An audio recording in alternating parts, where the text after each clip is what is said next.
Chairman একটা আবাল, মেম্বারের কোনো বুদ্ধি নাই, এমপি একটা দামড়া, ও দলা হুজুর এই, ওই শফিক সাহেব এই, ও নাসির সাহেব এই, তুমি কি এরকম নামাজ পড়িস? পড়ি রে, তাই কি দিন নামাজ পড়ি?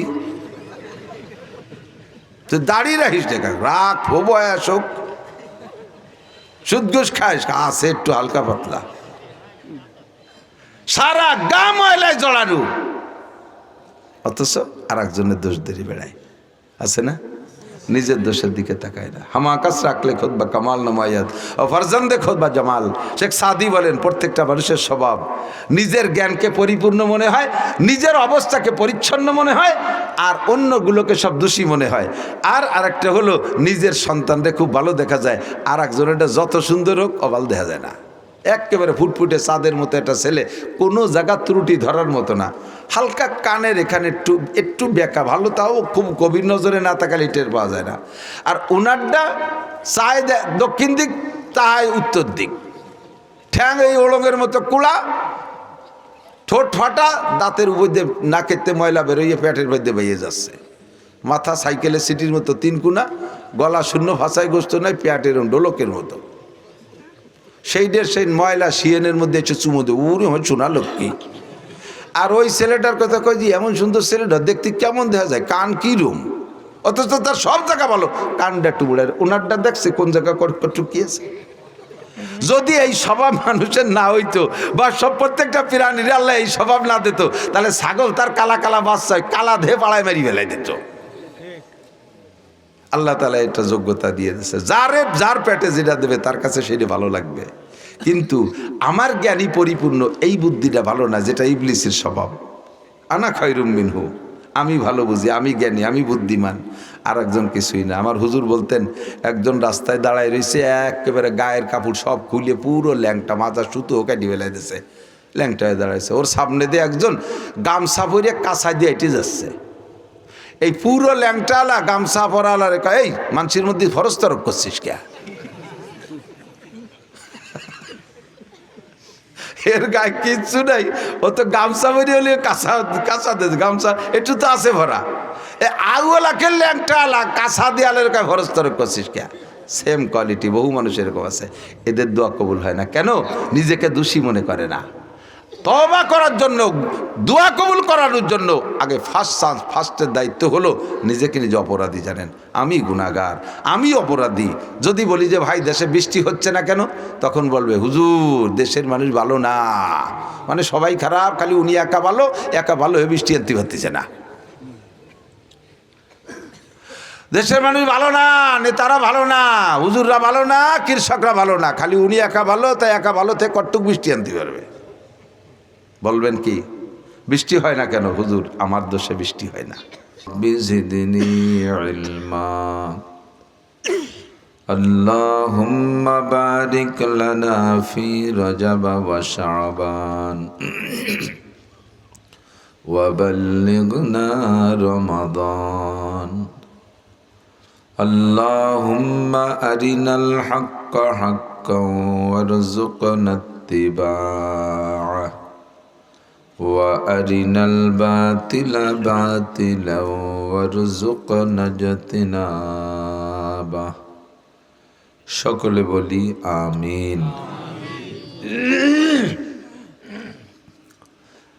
একটু দুরূদ শরীফ পড়ি। আল্লাহুম্মা সাল্লি আলা মুহাম্মাদিন ওয়া আলা আলি মুহাম্মাদ কামা সাল্লাইতা আলা ইব্রাহিম ওয়া আলা আলি ইব্রাহিম ইন্নাকা হামিদুম মাজিদ।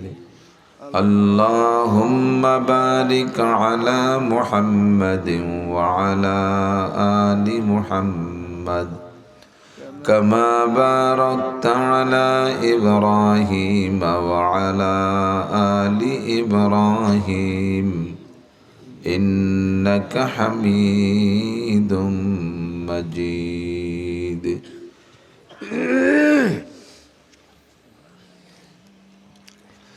বড় খারদিয়া খানপাড়া জামে মসজিদের উদ্যোগে আয়োজিত বার্ষিক মাহফিলের সম্মানিত সভাপতি, মাহফিল উপলক্ষে মদউ উলামায়ে কেরাম, মসজিদের সুযোগ্য ইমাম ও খতিব সাহেব, মুয়াজ্জিন সাহেব, কমিটির সকল সদস্যবৃন্দ, এই অঞ্চলের অন্যান্য উলামায়ে কেরাম, আইম্মায়ে মাসাজিদ, প্রাণ প্রিয় দেশবাসী, অত্যন্ত দামি রাত, মুবারক রাত। আল্লাহ পাক রব্বুল আলামিন এই মুবারক রাতের বরকত নেওয়ার জন্য আমাদেরকে এই সাময়িক জান্নাতের বাগানে ডেকে নিয়ে আসছেন। রব্বুল আলামিন আমাদেরকে বরকত দেবেন বলে ডেকে নিয়ে আসছেন। আমরা আসার সুযোগ পেয়েছি, এজন্য শুকর আদায় করি আলহামদুলিল্লাহ। অনেকের ধারণা আজকে রাত্রে মাহফিল করা কি ঠিক হলো? এমন একটা ইবাদতের রাত, এই মাহফিল করে সময় নষ্ট না করে একটু আল্লাহ বিল্লে করলে কত ভালো হতো। ইবাদত কাকে বলে? মা আতাকুমুর রাসূলু ফাখুযুহু ওয়া মা নাহাকুম আনহু ফান্তাহু। দুনিয়ার যে কোনো কাজই আল্লাহর হুকুম আর নবীর তরিকায় করলেই তার নামই ইবাদত।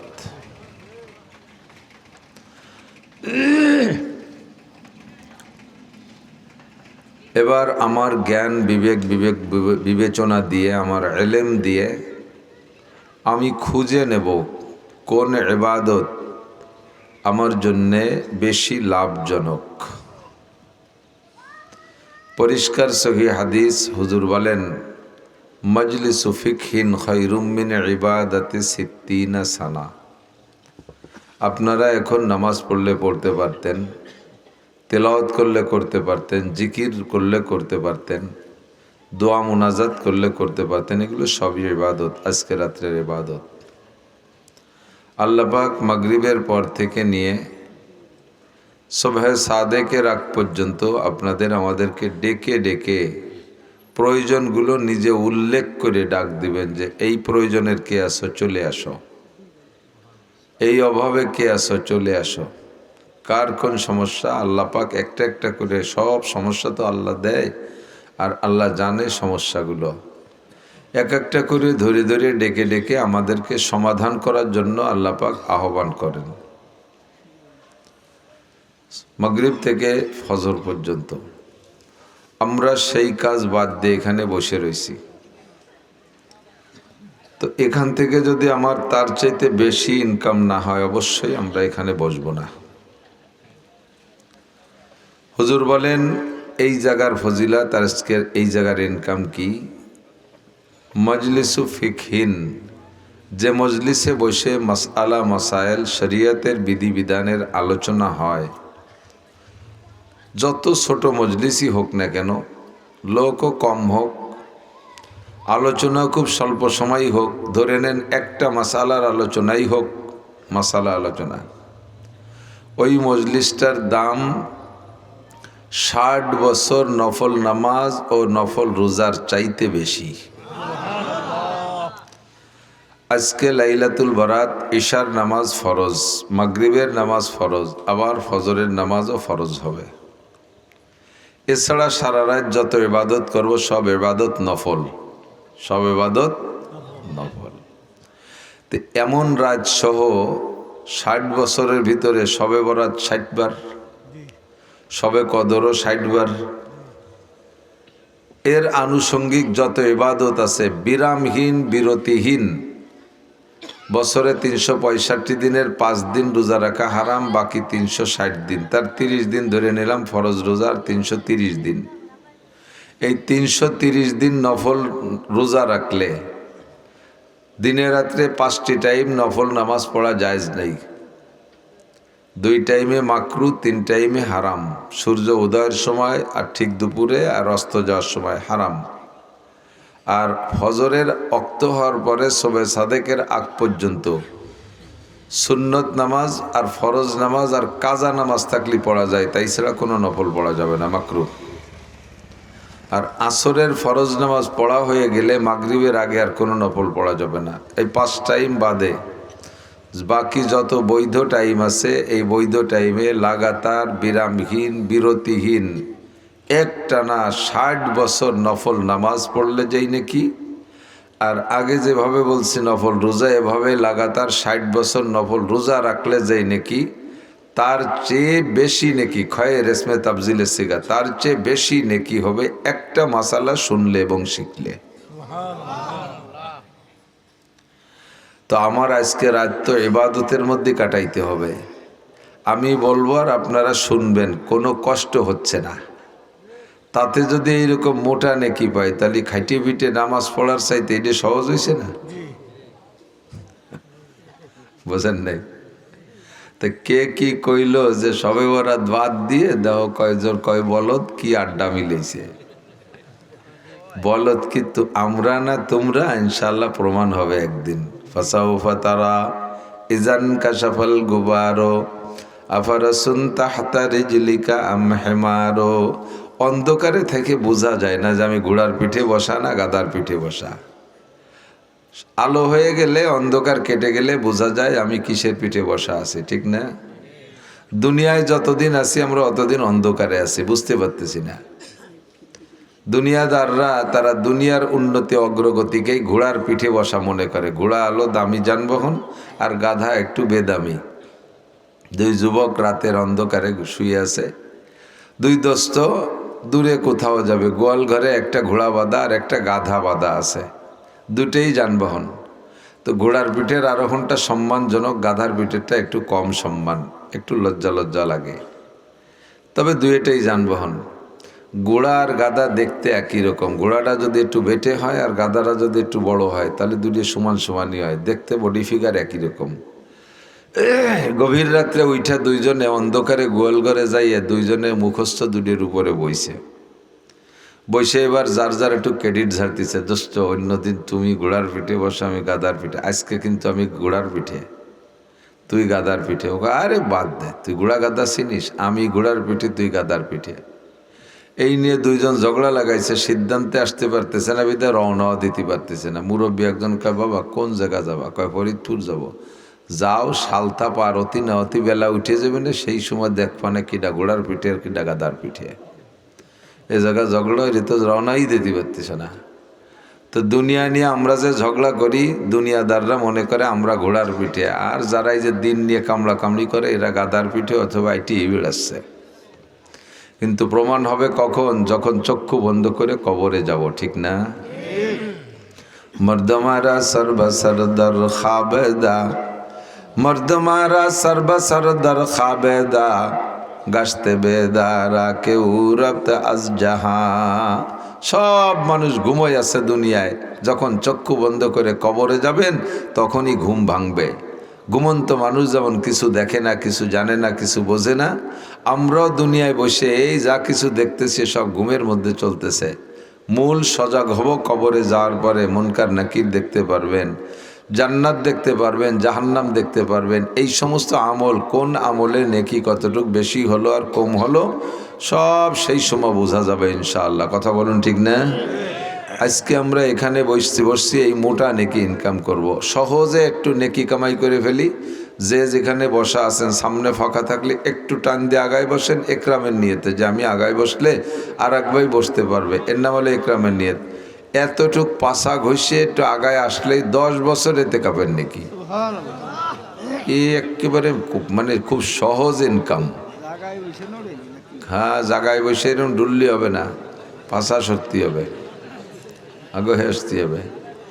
এই যে বসছেন, ঘন হয়ে বসছেন, শীতে একটু কম লাগতেছে, আর একরামের নিয়ত করলেন, 10 বছর এতে কাপের নেকি পেয়ে গেলেন। কন্যা সুবহানাল্লাহ। তাহলে আমরা এই জায়গা বৈশা মশালা কিন্তু কয়েকটা কওয়া হয়েই গেছে, মশালা কয়েকটা চলেও গেছে। আমলের নিয়তে শুনবো এবং বলবো, তাতে প্রত্যেক মাসআলার বিনিময় 60 বছর নফল নামাজ ও 60 বছর নফল রোজার চাইতে বেশি নাকি। বলি সুবহানাল্লাহ। আল্লাহ, এই জায়গা কেউ কি আছেন একটা না এরকম বিরতিহীন 60 বছর নফল নামাজ পড়েছেন? বিরতিহীন 60 বছর নফল রোজা রাখনেওয়ালা মানুষ কি ফরিদপুরে আছে? বাংলাদেশেও নাই, বিশ্বে খুঁজলেও পাওয়া যাবে কিনা মনে হয় না, যে বিরতিহীন 60 বছর নফল রোজা। এ কি যাইতেই ব্যাপার নাকি? অথচ হুজুর নিজেই বললেন সহি হাদিস, মাসালা শুনলে শিখলে 60 বছর নফল নামাজ ও রোজার চাইতে বেশি নাকি। কাজেই আমরা আজকে রাতটা কাটাবো নেকি কামাই করার মাধ্যমে। বহুত জনরে আমি দেখে আসছি, রাস্তায় আসার সময় দেখে আসছি, আজকে রাতের ইবাদত জিলাপি ভাগ হওয়া পর্যন্ত শেষ। মসজিদে নামাজ পড়ছে, জিলাপি দিয়েছে, দেখলাম টুল্লা নিয়ে ভাগাভাগি হয়ে খাইয়ে দিয়ে পরে জিলাপির পরে 2 আঙ্গুলির শূন্যত আমল করতেছে বিরিজির কান্নিচির পর বসে। এরপরে মোবাইল নিয়ে বসে গেম খেলতেছে, ইবাদত করতেছে।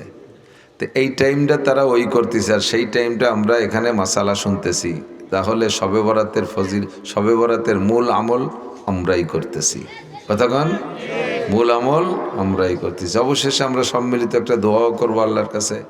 আজকে রাতটা হলো দোয়া কবুলের রাত। কোন রাত? দোয়া কবুলের রাত। আল্লাহ পাক, আল্লাহ যে আল্লাহ, আসলে বরিশালের একজন গুড় খায় আর কয় বদ্দা আল্লাহ গুড় এত মিডিয়া কিভাবে বানালো? গুড় খায় আর কয় গুড় এত মিডিয়া মানুষই বানাইতে পারতো না। আল্লাহ ছাড়া এ কাম কেউ করতে পারে না। তো আল্লাহ এত বড় দয়াবান মেহেরবান, কি দায় ঠেকছে আল্লাহ? আমি দোজখে গেলে আল্লাহর কোনো ক্ষতি, বেহেশতে গেলে আল্লাহর কোনো লাভ। তো আমরা বেহেশতে আর দোজখে গেলে আল্লাহর কোনো লাভও নাই, লসও নেই। কিন্তু আল্লাহ পাক রব্বুল আলামিন আজকে তার রহমতকে আখেরি আসমানে পাঠায় দিছে মাগরিবের পর। আল্লাহ পাক নিজেই ডাকতে আছেন, আলা মুস্তাগফিরিন ফাগফিরাল্লাহ। ওই গুনাহগার কারা কারা আছো? সুদখোর, ঘুষখোর, দুর্নীতিবাজ, ফাঁকিবাজ, লম্পট, লুচ্চ, মদখোর, গাঁজাখোর, এবাখোর, হিরোইনখোর, ফেন্সিডিলখোর, জেনাখোর, তাড়ি বিড়ি যারা যা খেয়ে বেড়াও, যা আকাম কুকাম করছো সারা জীবন ভরে, গুনাহ করনেওয়ালা মানুষ তো এর মধ্যে একজনও নাই। আমরা গুনাহ না করনেওয়ালা কেউ নাই, এ বলা যায়, ঠিক না?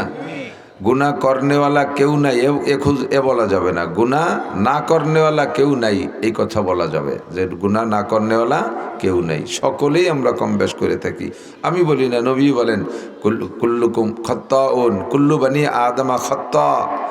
বনি আদম সকলেই গুনাহগার, সকলেই গুনাহগার। তবে আল্লাহ রসুল বলেন খায়রুল খাত্তাঈন তাওয়াবুন। বড় মজার কথা। তো গুনাহগারদের ভিতরে আবার আল্লাহর কাছে বড় পছন্দের গুনাহগার, যে গুনার পরে তওবা করে, গুনার পরে তওবা করে। বান্দা গুনাহ করবে আল্লাহ জানে। গুনার জগৎ, গুনাহ করানোর জন্য, গুনাহ করানোর জন্য পিছনে শত্রুও লেগে আছে। নাম কি? মিস্টার ইবলিস। কি নাম? মিস্টার দেখুন নাকি হজরত মৌলানা ইবলিস? মিস্টার ইবলিস। সারারা দুনিয়ারে জ্বালাই খাইতেছে মিস্টাররা। মিস্টার ডোনাল্ড ট্রাম্প শুনছেন বর্তমানে, খবর পাইছেন? বিশ্ব সেরা 5-7-10 বদমায়েশ, কত বড় লুচ্চা, কত বড় বদমায়েশ। এই দুনিয়ার থেকে বাছাই করা সুন্দরী অল্প বয়সী মেয়েদেরকে নিয়ে সাগরের দ্বীপের উপরে, সেখানে আলিশান বিল্ডিং বানাইয়া দুনিয়ার যত পয়সাওয়ালা চরিত্রহীনদেরকে নিয়ে এই মেয়েদেরকে দিয়ে ব্যবসা করে পয়সা কামাই করতেছে। 14, 15, 16, 12, 13, 14, 15, 16 এই বয়সী মেয়েগুলোকে নিয়ে কারা এইগুলো করতেছে? আমেরিকার বড় বড় ব্যবসায়ী, ইউরোপিয়ান, তারপরে কি কয় অস্ট্রেলিয়ান, ফ্রান্সিয়ান, আমেরিকান, ডোনাল্ড ট্রাম্প মুরব্বীও আছে ওর মধ্যে। হ্যাঁ, এই মোদি গদি এরা সব আছে, ওই নুচ্চ পাল্টি সব সেই জায়গায় আড্ডা করে যাইয়া। তো এই মিস্টাররাই দুনিয়ারে জ্বালাই খাইতেছে, মধ্যপ্রাচ্যে আগুন জ্বালাচ্ছে, সারা দুনিয়াটা জ্বালায়। তো এই মিস্টারের নেতা, মিস্টারের নাম মিস্টার ইবলিস। নাম কি? মিস্টার ইবলিস, ঠিক না? তো মিস্টার ইবলিস পিছনে লেগে আছে আমাকে আপনাকে দিয়ে গুনাহ করাবে, এটা আল্লাহ জানে। এই জন্য আল্লাহ পাক রব্বুল আলামিন এই রাত্রে সব গুনার নাম ধরে ধরে বলেন, সুদখোর কে আসো চলে আসো তওবা করো, ঘুষখোর কে আসো চলে আসো তওবা করো, জেনাখোর কে আসো চলে আসো, ও যুবক নেশা খেয়ে তুমি মাতালের মতো মাতাল হয়ে ঘুরতেছো চলে আসো, বেপর্দা মহিলা সারা বছর বেপর্দা করেছো চলে আসো, আলা মুস্তাগফিরিন কে আসো গুনাহগার চলে আসো, ফাগফিরাল্লাহ আমি তোমারে মাফ করে দেব। দুনিয়ার কোনো প্রথা নাই যে আপনি কাহারও অন্যায় করছেন আর সে আপনারে ডাকে তুই আমার সাথে অন্যায় করছিস আমার কাছে মাপ চা আমি মাফ করে দেব, এভাবে ডাকে না। বরঞ্চ কেউ যদি বুঝেই শুনে নিয়ে মাপ চাওয়ায় তাহলে দায় থেকে মাফ করে। বাকি আল্লাহ পাকের এত ক্ষতি করতেছি, অসংখ্য নিয়ামত উপভোগ করি, আল্লাহর সূর্য, আল্লাহর চন্দ্র, আল্লাহর গ্রহ, আল্লাহর নক্ষত্র, আল্লাহর দেওয়া অক্সিজেন, আল্লাহর দেওয়া পানি, আসমান জমিন, হাজারো হাজার লাখো লাখ নিয়ামত ব্যবহার করি, কিন্তু আল্লাহকে আল্লাহ বলে স্বীকারও করে না বহুজন। আর আমরা যারা স্বীকার করি ফাঁকে ফাঁকে অসংখ্য গুনাহ করে বসি, নাফরমানি করে বসি বিভিন্নভাবে। সবগুলো ধরে আল্লাহ পাক ডেকে বলেন, আল্লাহ মুস্তাগফিরিন ফাগফির, আল্লাহ কারা আছো গুনাহগার চলে আসো, সব গুনাহ মাফ করে দেব। আলা মুস্তারজিকিন ফারজুকা, আরে কার কি অভাব আছে চলে আসো। বাতের অভাব, কাপড়ের অভাব, পোশাকের অভাব, ফল ফ্রুটের অভাব, ঘর বাড়ির অভাব, দালান কোঠার অভাব, গাড়ি বাড়ির অভাব, টাকা পয়সার অভাব, জাগা জমির অভাব, চাকরির অভাব, ছেলে মেয়ের অভাব, বউ বাচ্চার অভাব, যার যে অভাব আছে সব অভাব আমার কাছে পেশ করো। ফারজুকা, আমি তোমার সব অভাব দূর করে দেব। বলি না সুবহানাল্লাহ। আলা মুস্তাশফিন, আর কারা কোন রোগে আক্রান্ত? দুনিয়ার ডাক্তাররা ব্যর্থ হয়ে গেছে, ফেল করছে, কোনো ডাক্তার আর তোমার চিকিৎসা দিতে পারতেছে না। বাংলাদেশের ডাক্তার ফেল, চলে গেছো মাদ্রাস চেন্নাই, সেখানের ডাক্তাররা ফেল, চলে গেছো সিঙ্গাপুর, তারাও কইল পারবো না, চলে গেছো লন্ডন, পয়সা আছে। লন্ডন আলারাও বললো এ রোগের কোনো চিকিৎসা নাই, বাড়ি যে যা মনে চাই তাই খান। আল্লাহ পাক বলেন দুনিয়ার সব ডাক্তার ফেল হয়, আমি আল্লাহ ফেল হই না। আল্লাহ মুস্তাশফিন বান্দা আমার কাছে শিফা চা, আমি তোরে শিফা দিয়ে দেব। বলি না সুবহানাল্লাহ। আল্লাহ পাক যদি শিফা দেয়, সুস্থ করে দেয়, তার কি ঔষধ লাগে? ইনজেকশন লাগে না, ট্যাবলেট বড়ি লাগে না। তবে চাওয়ার মতো চাইতে হবে, কান্দার মতো কানতে হবে। ভাষা ভাষা চেয়ে দিলাম, অথচ মসজিদের ইমাম সাহেব 2 কেজি জিলাপি দিয়ে করলাম যে হুজুর আমার জন্য একটু দোয়া করেন, আমি আসতে পারতেছি না, আমি তো একটু বিড়ি ধরাইছি, কাজটা আপনি সারিয়ে দেন। তো তোমার মতো এই বাদামের জন্য দোয়া করলে দোয়া কবুল হবে নাকি? হুজুরে জিলাপি কিনে দিয়েছে কয় বাপ বেটার ভেস্তের জন্য, হুজুর জিলাপি খাইয়ে দেয়, ওকে ভেস্তে পাঠায় দেয়। ভেস্তে কি 200 জিলাপিতে বিক্রি হয়ে গেল নাকি? হ্যাঁ, যাই চাইবো মোনাজাতের সময় আমার একাগ্রতা থাকতে হবে খুব গভীরভাবে। অনেকে মোনাজাত করে আর এইভাবে দড়ি পাতি তালে থায়, দেখবেন না? রব্বানা যালামনা আনফুসানা ওয়া ইল্লাম তাগফির লানা আল্লাহ রব্বানা আতিনা মিন লাদুনকা রাহমাতান। এই সমস্ত মোনাজাতে আল্লাহ কিচ্ছু দেয়। এই রাস্তায় কথা কয় কারা? মোনাজাতের সময় আপনার একাগ্রতা হবে এমন ভাবে মোনাজাত, প্রত্যেকটা কথা বলবো আমি আল্লাহর কাছ থেকে ওইটা আদায় করে নিয়ে তারপরে দ্বিতীয় কথা বলবো। আল্লাহর এক বান্দা কয়, আল্লাহ আমি তোমার জিকির করতে আর একটা সিজদাও দিতে পারবো না, আমি আর একটা সিজদাও দিতে পারবো না। তুমি বলো যে আগের সিজদাগুলো কবুল করছো কিনা, আমার আগের সিজদা কবুল করছো বলো, নইলে আমি সিজদা দেব না। এ কথাটা বলা যায় কার কাছে? আল্লাহর কাছে না। কার কাছে? যার সাথে এরকম গভীর দাবি সান্দা যায়, যার কাছে দাবি করা যায়, এরকম সম্পর্ক আছে যার কাছে, ঠিক না? তোমার কাছে আমি আগে যা চাইছি সেটা দেবানি কি সেটা বলো, তারপরে নতুন করে চাবো, আর একটা সেজদা দেবো যদি তুমি আগের সেজদা কবুল করো। এবার রোজা রাখবো যদি গতবারে রোজা কবুল করো, ফজরের নামাজ পড়বো যদি ঈশা কবুল করো। সম্পর্কটা এরকম তৈরি করিয়া তারপরে চাইলে কিন্তু আল্লাহ একটু দেরি করে না। বাচ্চা নাম হলো হাজ্জাজ ইবনে ইউসুফ, জালেম বাচ্চা ছিল, মুসলমান, কিন্তু মুসলমানদের মধ্যে তো কত জালেম আছে না, নামে মুসলমান। জালেম বাচ্চা হাজ্জাজ ইবনে ইউসুফ হাজার হাজার আলেম ওলামাদেরকে মারছে। এই হাজ্জাজ গেছে হজ করতে, হজে যাইয়া কাবা ঘর তওয়াফ করতেছে। ও তো বাচ্চা, তো একটু অহংকারীভাবে ঘোড়ার পিঠে তওয়াফ করতেছে। তো তওয়াফের ভিতরে দেখে এক লোক বৈশা বৈশা কাঁদতেছে, ভীষণ কাঁদতেছে। লোকটার চোখ নাই, অন্ধ। উনি তাকে ডেকে নিয়ে বলছে, এই কাঁদিস কেন? কবে আইছিস হজে? কয় যে আসছি কয়েকদিন। কয় তওয়াফ হইছে? কয় 7 গুল্লি তেলে 1 তওয়াফ বলে, সবুজ বাতি আছে ওখান থেকে ঘুরে এসে ওই জায়গায় আসলে 1 তওয়াফ হয়, এভাবে 7 চক্করে 1 তওয়াফ। তো বলে 7 চক্করের 4 চক্কর হইছে আর 3টে বাকি আছে, তুই কাঁদিস কেন? কি জন্যে কাঁদিস? কয় আমি আর কিছু না, আমি এবার তওবে কাঁদতেছি আমার চোখের জন্যে। আল্লাহ সবাই যে 2টো চক্ষু দিয়েছে, দুনিয়ার আল্লাহর কত কুদরত, তারা চোখ দিয়ে দেখে। আমাকে আল্লাহ তাআলা জন্মসূত্রে চক্ষু 2টে দেয় নাই। আমার যে মায়ের পেটে জন্ম নিলাম সে মার মুখখানা আমি দেখতে পারি না, আব্বা জন্মদাতা আব্বারে দেখতে পারি না। আমি বিবাহ করেছি, কেমন স্ত্রীটা হলো তারে চোখ দিয়ে দেখতে পারি না। আমার কলিজার টুকরা সন্তান জন্ম নেয়, সেগুলোকে আমি দেখতে পারি না। 2টো চোখ দিয়ে দেখলে কত ভালো লাগে আপনারা দেখেন, আমি দেখতে পারি না। অবশেষে আল্লাহর ঘর কাবা ঘরের কাছে আসি। এই কাবা ঘরটাকে দুটো চোখ দিয়ে দেখতে চাই, আমার চক্ষু নাই, দেখতে পারি না।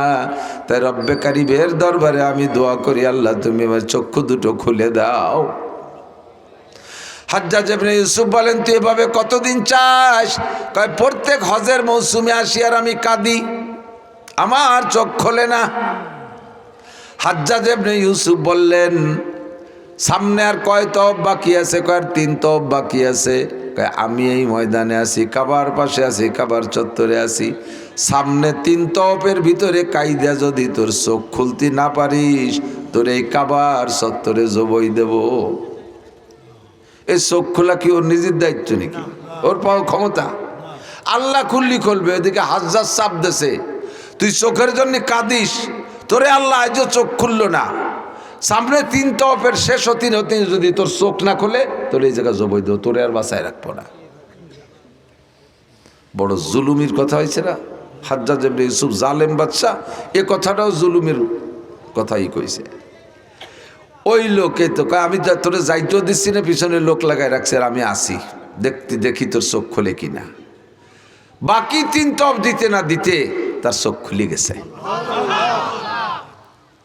বাকি 3 তওয়াফ দিতে দিতে চোখ খুলে। এখন যারা ছিল সবাই প্রশ্ন করে, সেও বলে, কতকাল ধরে কাবার চত্বরে আইসে তওয়াফ করি আর কাঁদি, চোখ খুলল না, আজকে 3 তওয়াফে খুলল কেন? এতদিন যে কাঁদছো সে কাদার এক গতি ছিল, আর আজকে যে শেষ 3 তওয়াফে যে কাঁদছো এটা হলো জীবন মরণ কাদা ছিল, যে যদি চোখ না খোলে তাহলে জীবন শেষ হয়ে যাবে। তাহলে এই কাদাটা তোমার কেমন কাদা হয়েছে? এই কাদা, এরকম কাদা পিছনে দিন কাদো নাই। এই কান্নাটা হয়েছে একেবারে দিল থেকে, তোমার জীবনের তাগিদে কাঁদছো, এই জন্য এটা পিওর কান্না হয়েছে। আর এইরকম কান্না পাইলে আল্লাহ তাআলা চোখ খুলেই দেয়। কান্নাটা এরকম হলে চোখ খুলেই। আমি আপনি কাঁদি, এই তো হুজুররা মুনাজাত করতে, সাথে একটু ব্যাট কালাম বুট করলাম, একটু ওই গুনার বয়তে চোখ দিয়ে পানি বেরোচ্ছে না, জাহান্নামের বয়তে না, পরে মা মরে গেছিল, কবে মরা মার কথা মনে হইয়ে শেষে 2 ফুট বেরোইছে, মরা বাপের কথা মনে করে 2 ফুটা বেরোইছে। এই কান্না তো সেই কান্না না। আল্লাহ বলেন, বান্দা যখন কাঁদে, চোখ থেকে যখন পানি পড়ে, 2 চোখের থেকে 2 কোণার থেকে যদি দিল থেকে কান্নার মাধ্যমে চোখ থেকে 2 কোণার থেকে 2 ফুটা পানি বেরোয় মাছির মাথার মতো, ওই পানি 2 ফুটা এত শক্তিশালী, 2 ফুটা পানির দ্বারা তার জাহান্নামের আগুনকে নিভেই দেওয়া হয়। উদউ রাব্বাকুম তাদাররুআ ওয়া খুফিয়া, কাঁদো তোমার রবকে গোপনে নির্জনে কেঁদে কেঁদে, ডাকো তোমার রবকে গোপনে কেঁদে কেঁদে। কান্নার মাধ্যমে কাঁদো, কান্নার মাধ্যমে দোয়া চাও। রব্বুল আলামিন কান্না বিজড়িত দোয়াটা খুব পছন্দ করে। যদি তোমার কান্না না আসে, ফাইল্লাম তাবকু ফাতাবাকু, তবে হ্যাঁ, কান্না না আসলে তুমি কান্নার ভানও করতে পারো। ভান করতে করতে করতে করতে একদিন তোমার অরিজিনাল কান্না এসে যাবে। চাইবো যাহা কিছু এই রাত্রে, জোরে বলেন কার কাছে? নেতার কাছে যাব না, কোনো পীরের কাছে যাব না, ধনবান কাহারও কাছে যাব না, শিল্পপতি কোটিপতির কাছে যাব না। সব শিল্পপতি কোটিপতি রাজা বাদশাহ যার কাছে ঠেকা, আমি তারই কাছে চাইব। যুবক, তোমার চাকরি নাই, চাও মালিকের কাছে। দুনিয়ার কত নেতারে 5-7 লাখ টাকা ঘুষ দিয়া চাকরির জন্য তার পিছে পিছে ঘুরছো, 3-4 বছর ঘোরার পরে টাকাও দেয় না, চাকরিও দেয় না, বরঞ্চ 2 থাপ্পড় দিয়ে বাড়ি পাঠায় দেয়। এইটা হলো দুনিয়াদারদের স্বভাব। আল্লাহ পাক রব্বুল আলামিন বলেন, বান্দায় আমার কাছে চা, উদউনি আস্তাজিব লাকুম, আমার কাছে চা, আমি তোর সব চা পূরণ করব, সব দোয়া কবুল করব, একটা দোয়া মিস করব না। আমি আল্লাহকে তোরা চিনিস না, ওয়া ইন্নাল্লাহা লা ইউখলিফুল মিয়াদ, আমি আল্লাহ পাক রব্বুল আলামিন ওয়াদা খিলাফ করি না। আল্লাহ পাক বলেন, আমি ওয়াদা খিলাফ করি না, বলেছি দোয়া কর, কবুল করব, আমি তোর দোয়া কবুল করবই, যা চাইবি সব তোরে দিয়ে দেব। তবে চাওয়ার মতো চাবি ওই অন্ধ লোকটা চোখ খোলার জন্য যে শেষ 3টা তওয়াফ দেছে, ওই 3টা তওয়াফের কান্নার মতো কাঁদবি। চাইবো কার কাছে? বলবেন কার কাছে? যার যার চাওয়া সেই সেই চাবেন, আর একজনকে দিয়ে বাড়া হয়ে দিয়ে চাওয়ার দরকার নেই। এই আমাদের দেশে মানুষ যখন অসুস্থ হয়ে বিছানায় পড়ে থাকে, মারাত্মক রোগে কতদিন পড়ে রয়েছে, মরেও না বাঁচেও না, সেই সময় বাড়িওয়ালারা 4-5 হাজার টাকা হুজুরকে দিয়ে আসে মাদ্রাসা, হুজুর আমার আব্বার নামে একটা জালালি খতম পড়াই দিন। জালালি খতম কয়তো? দোয়া ইউনুস খতম। দোয়া ইউনুস খতম পড়াই দিয়েন। বাড়ির বিপদে পড়ছে ওরা, আর দোয়া পড়বে হুজুররা। এই দোয়া ইউনুস কোন দোয়ারে কয় জানেন নাকি? লা ইলাহা ইল্লা আনতা সুবহানাকা ইন্নী কুনতু মিনাজ জালিমিন। এই দোয়া না, এটা পড়ছিল কিরা? ইউনুস আলাইহিস সালাম। ইউনুস আলাইহিস সালাম পড়ছে, ঠিক না? কখন পড়ছে? যখন মাছের পেটের ভিতরে বন্দি ছিল, মাছে গিলে ফেলাইছে আর বের হতে পারতেছে না। ফালাউলা আন্নাহু কানা মিনাল মুসাব্বিহিনা লালাবিসা ফি বাতনিহি ইলা ইয়াউমি ইউবআসুন। যদি উনি লা ইলাহা ইল্লা আনতা সুবহানাকা ইন্নী কুনতু মিনাজ জালিমিন না পড়তেন, তাহলে মাছের পেটের মধ্যে কিয়ামত পর্যন্ত থাকতো, হজম হইতেন না, মাছের পেটের মধ্যে থাকিয়ে থাকিয়া যাইতেন। যখন উনি লা ইলাহা ইল্লা আনতা সুবহানাকা পড়েছেন, তখন এই মহা বিপদ থেকে আল্লাহ ওনাকে নাজাত দিয়েছেন। মাছে যাইয়া সাগরের পাড়ে যে উগরাই দিছে, বমি করে দিছে, আর উনি বের হয়ে গেছেন। সাগরের পাড়ে 40 দিন ছিলেন। জিব্রাইলের মাধ্যমে আল্লাহ তাআলা লাউ গাছ লাগাইয়া, লাউ গাছের নিচে মাছি পড়ে না, যাতে গায়ে মাছি না পড়ে। 40 দিন মাছের পেটে থাইকে তো বডিটা নরম হয়ে গেছে, নরম দেহের উপরে মাছি টাছি পড়লে আবার পোকামাকড় লাগতে পারে, এই জন্যে লাউ গাছ লাগাই দিছে। লাউ গাছের নিচে 40 দিন ছিলেন, মাছের পেটে 40 দিন, লাউ গাছতলা 40 দিন, ওখান থেকে বাড়ি আসতে লাগছে আর 40 দিন। এই 3 চিল্লা হযরত ইউনুস আলাইহিস সালাতু ওয়াস সালাম মাছে এই রাস্তায় দিয়েছিলেন। মাছের পেটে 40, সাগরের পাড়ে 40, আর রাস্তায় এক চিল্লা। বলতে চাইছি, এই মাছের পেটের ভিতরে বৈশা দোয়া পড়ছেন কি ইউনুস আলাইহিস সালাম না মাদ্রাসার হুজুররা? কারা পড়ছে? ইউনুস আলাইহিস সালাম না, বিপদে পড়ছে উনি, দোয়া পড়ছেন উনি, আল্লাহ নাজাত দিয়ে দিয়েছে। আর আমাদের সমাজে যারা বিপদে পড়ে তারা এ দোয়া পড়বে না, দোয়া দায়িত্ব দিয়েছে হুজুরকে ভর্তি। 5000 টাকাতে দোয়া কিনে নিয়ে আসতে গেছে। এই দোয়া কি কিনা বেচা হয় নাকি? বিপদে পড়ছেন আপনি বলেন। এখন এই জায়গায় আবার একটা ভুল বোঝে, মুরব্বী যদি এরকম দীর্ঘদিন বিছানে পড়ে থাকে, তারা যদি ছেলে মেয়েরা আব্বা আপনি তো বহুত কষ্ট করতেছেন, তা আমরা কি একটা দোয়া ইউনুস খতম পড়াই দেবো? মুরব্বীকে বুঝছি, আর আমার ভালো ঠেকতেছে না, মারার জন্য এই দোয়া ভর্তি দিচ্ছ না, এই খতম। এই দোয়া কি মরার দোয়া না বাঁচার দোয়া?